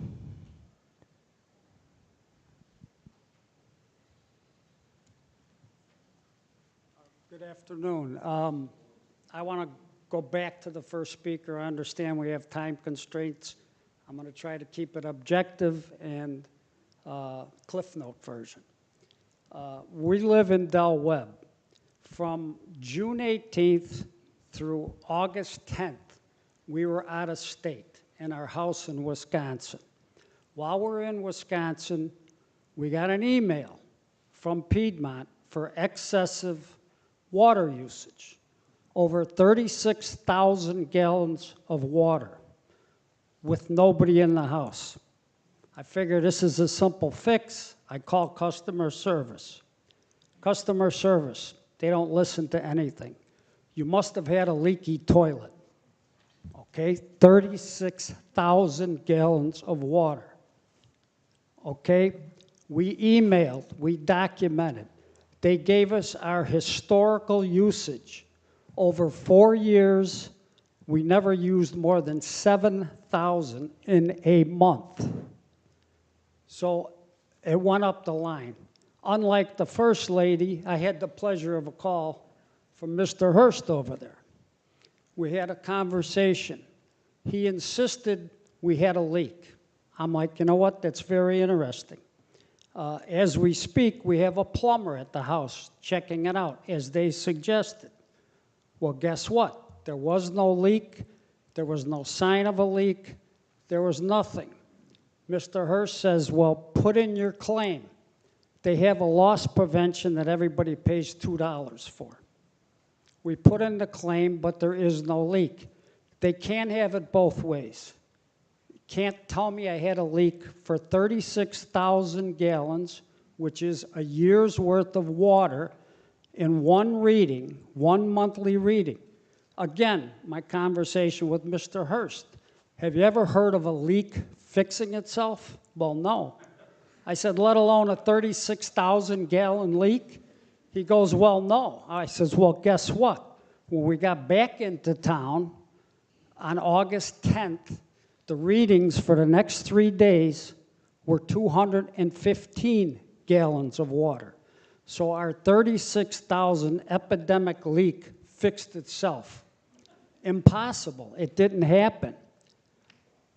So after all these machinations, we heard that there was a house 2 doors down at the same time while we were out of town. No way to request water, no way to turn on a faucet, no way to do anything. A house was pouring water into the street for 3 consecutive days. But they claim that has nothing to do with us. But magically, after Piedmont came out and made a Piedmont repair to that house, our meter went back to reading normally. That's impossible. So they tell you, send in the claim form. We get the claim form. We fill out the claim form. We address it. We stamp it. We got this back the other day that Piedmont's P.O. box for claims has been closed. It says right on it, the box has been closed. Now, we're still waiting for a response to the latest the claim on it. You can't have it both ways. Their customer service is non-existent. Further, they are not subject to any dispute resolution, mediation, arbitration, nothing. And I think most utilities are subject to something like that. That's simply poor customer service. It's impossible to have happened, and they just simply don't listen to common sense.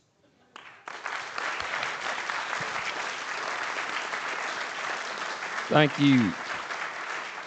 We've got just a few minutes. Annette Westhoff.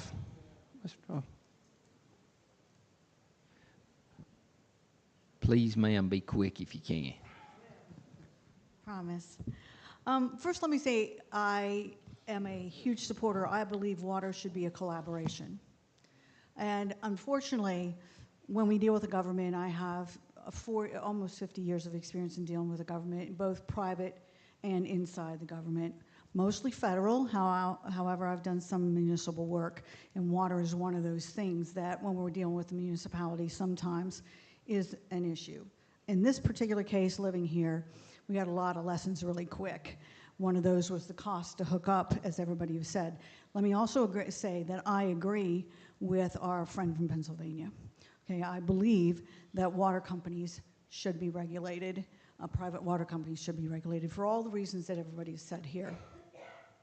The thing of it is that everybody here that's up on the council has a vested interest. We're taking water out of the lake. The DNR is interested. Georgia Power is interested.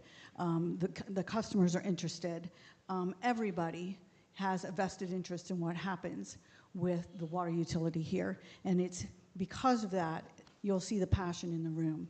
It's not just about rates, it is about customer service, it is about the process, and it is about the fact that there is no recourse.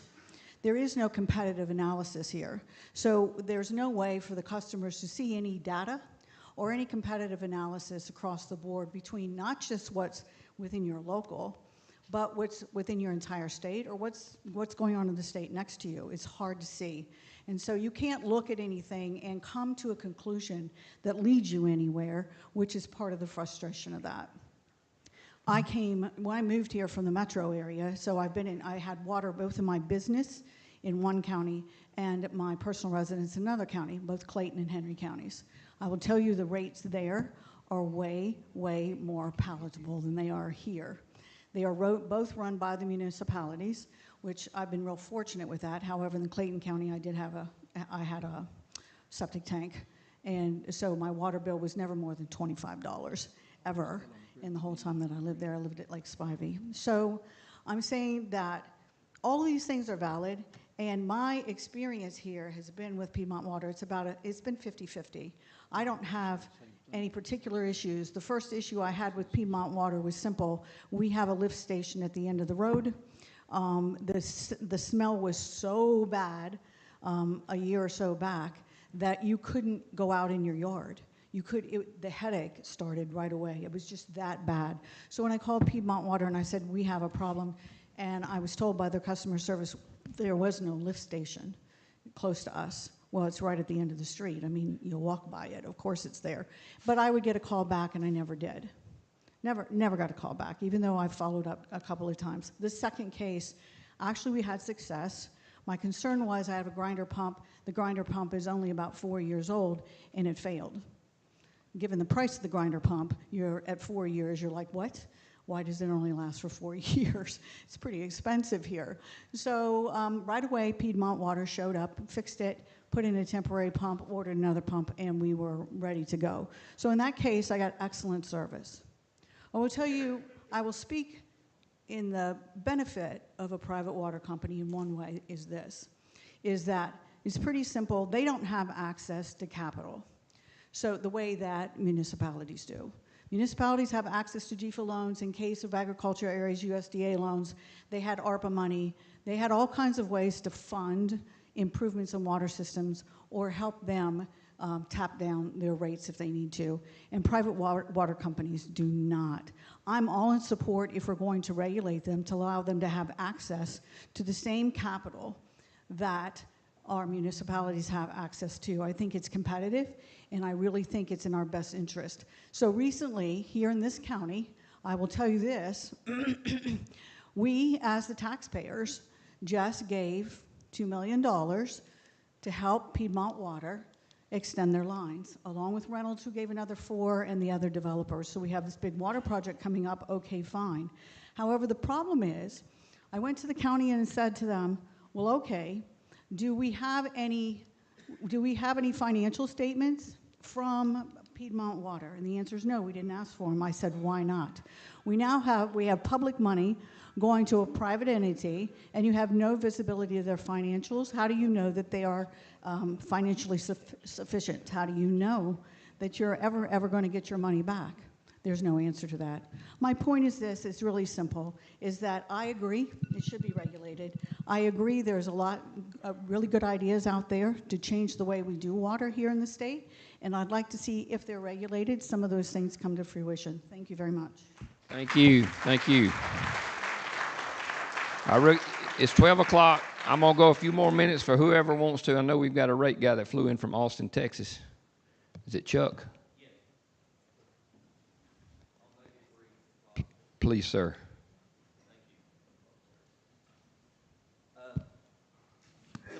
name is Chuck Loy. I'm a rate consultant. I'm a CPA. Oh, how's this?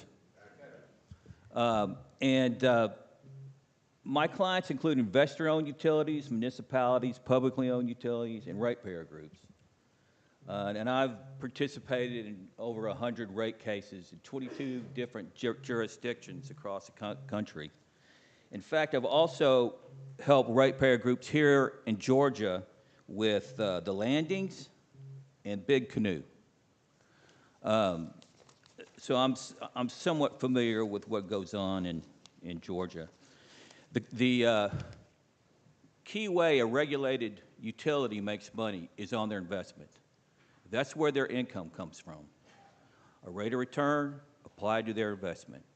So if they don't have an investment, they don't make any money. And so what Piedmont asked me to do is take their financials and rearrange it and say, what would we look like? If we had to file a rate case, what would we look like? What would it be?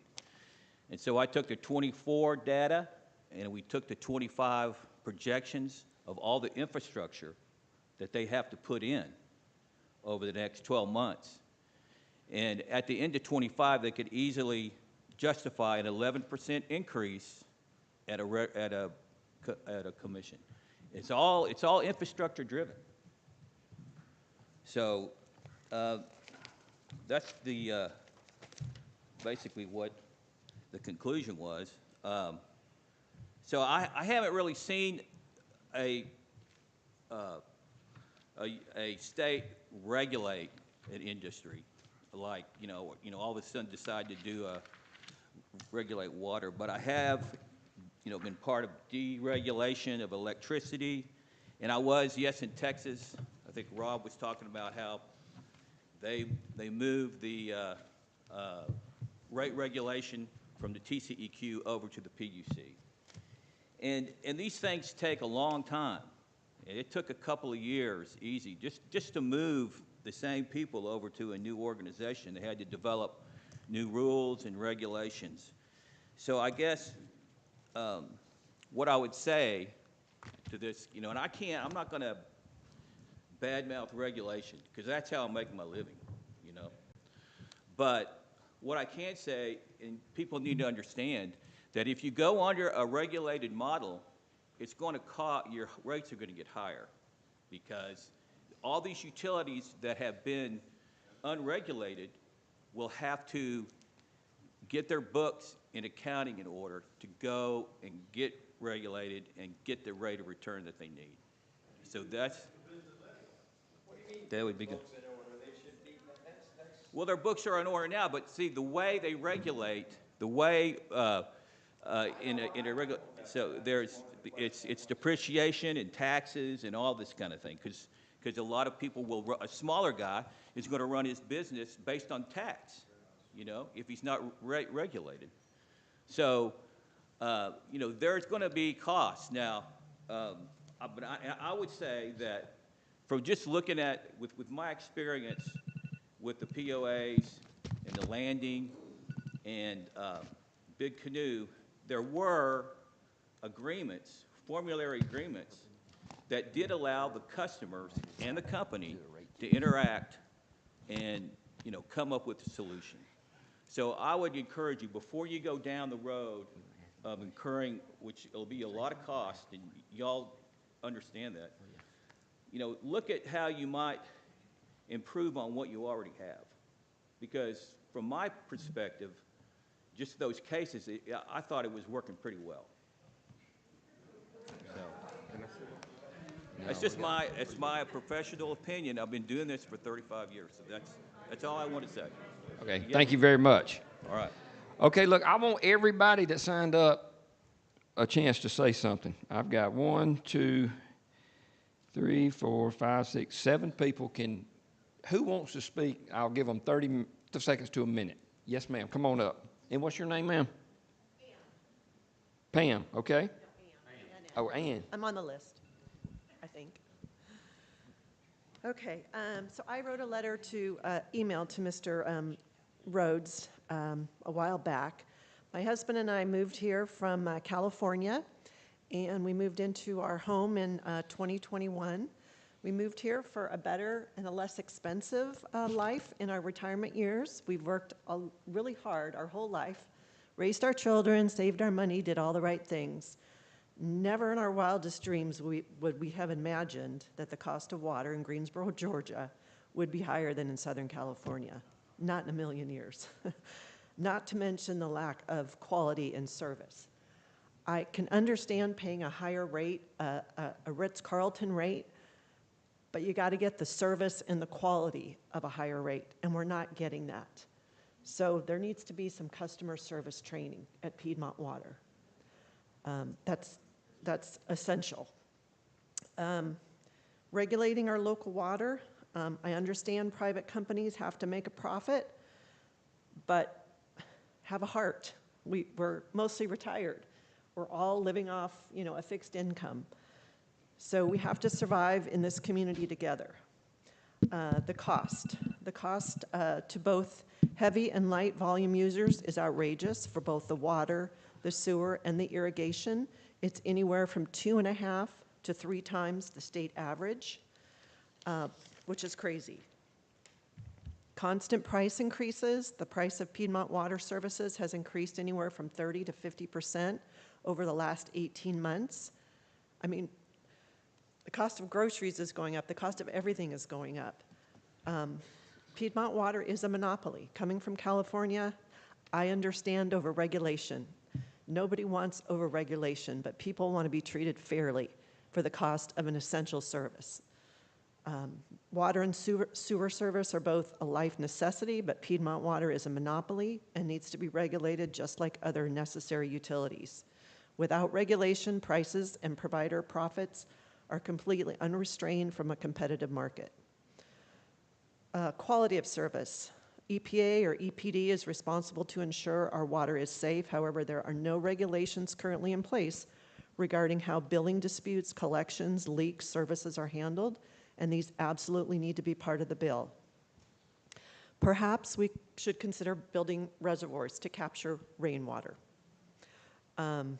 And irrigation, had we known irrigation was going to cost so much, we would have planted fake grass and drought-resistant plants if the community would have let us. So thank you. I appreciate it. Yes, ma'am. Thank you.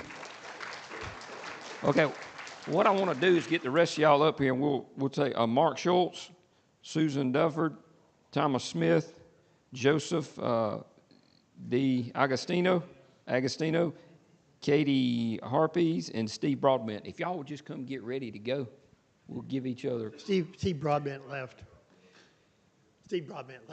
My name's Mark Scholes. I want to give you a little different perspective on this. We live in Harbor Club. There are several of us here. We have a little different view than a lot of people in Reynolds and the Landing and even perhaps Del Webb.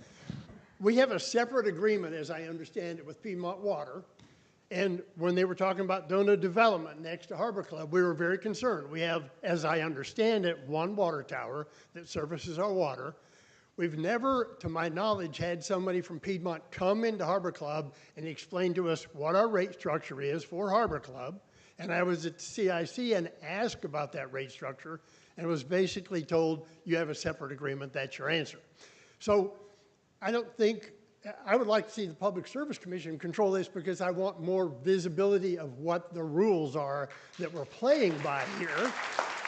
And if we know what the rules are, then we can adjust our lifestyle. I will tell you, I don't use a lot of water. I'm the exception. I honestly only use about 500 gallons of water a month. I don't irrigate my water my grass unless it needs to be. But I want visibility of what the rules are and what we're playing by. And I want to thank you for having this meeting. Thank you. Susan? Susan, Thomas Smith. Good morning. My name is Thomas Smith, as you know. My concern is for accountability for the EPA and for water runoff. I personally observed August 1st, 2nd, 3rd, and 4th this year in Del Webb, tanker trucks running from the lift station that Piedmont has almost 24 hours. Now, they ran from Thursday night, then they thought they'd fixed the problem on Friday, and then they didn't, and then Friday they brought in one of their relay pumps and put it in, and then Saturday they brought in a larger relay pump from Sunbelt Rental to, I am assuming, move the gray water from where it was to where it needed to go. I mean, trucks ran in and out of that development for days. I've called several times and asked customer service what happened and not been given an answer or not been given a phone call. They gave me an 800 number to call, and I left a message on that and not been given a return call. And my only concern is, as you all put it, or somebody put it very well, who's reporting what? What happened in that case that they had to run trucks almost 4 days in a row full of lift stuff to their dump areas, and why don't we know about it? And if we don't know about it, what happened? Was there another leak in the lake? Don't know, can't tell you. It's not regulated. Can't get a return phone call. Can't help you. Thank you, Mike. Joseph? Yes, sir. Ladies and gentlemen of the panel, my name is Joe D'Agostino. I live in Phoenix Crossing subdivision, and I am not a paid lobbyist that has been flown in here by Piedmont today. Fortunately, I think all of you have had experience dealing with statements made by paid lobbyists, and you know how to evaluate them. I would simply like to point out that through thousands of years of human civilizations, many civilizations have survived and thrived without electricity. Many civilizations have survived and thrived without gas. Many civilizations have survived and thrived without telecommunications. Many civilizations have survived and thrived without underground utilities.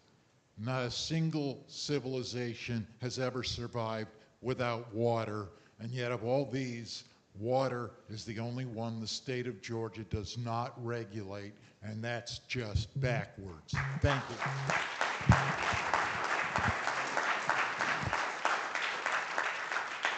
Katie?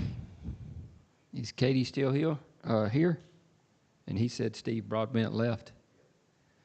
Okay. Well, I think that brings us to the end of our list, and I thank y'all for bearing with me. I wanted to make sure that we let everybody have a chance to speak and be heard. And once again, I just want to thank each one of you for coming out, giving us your time, giving us your thoughts. And like I say, the purpose of this committee is for us to take in facts and learn everything that we can so we can turn in a committee report at the end to give the General Assembly some sort of direction that we would like to see them go. And that's what we're here. So if you don't talk and you don't say anything, we don't hear you. We've got another meeting October the 9th in Atlanta. And if you didn't get a chance to say something here, you can come to Atlanta and give us your 2 cents. Commissioner Jason Shaw wanted to say one thing before we left, so I just wanted to give him the mic and let him close us, and thank y'all for coming out again. Thank you, Trey.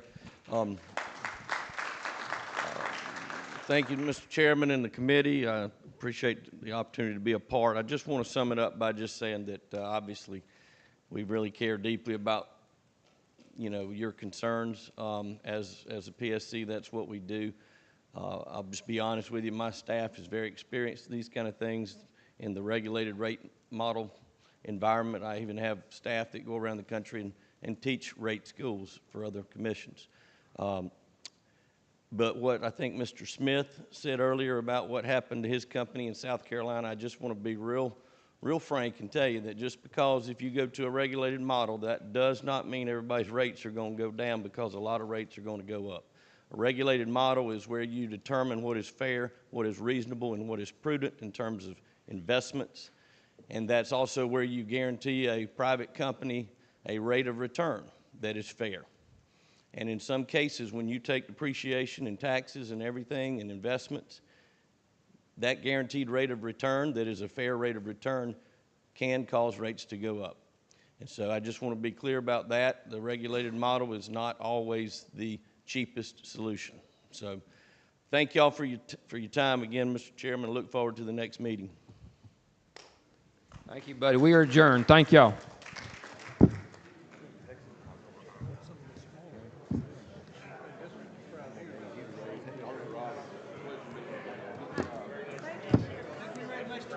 Yes, sir. David Dubois said say hi to you.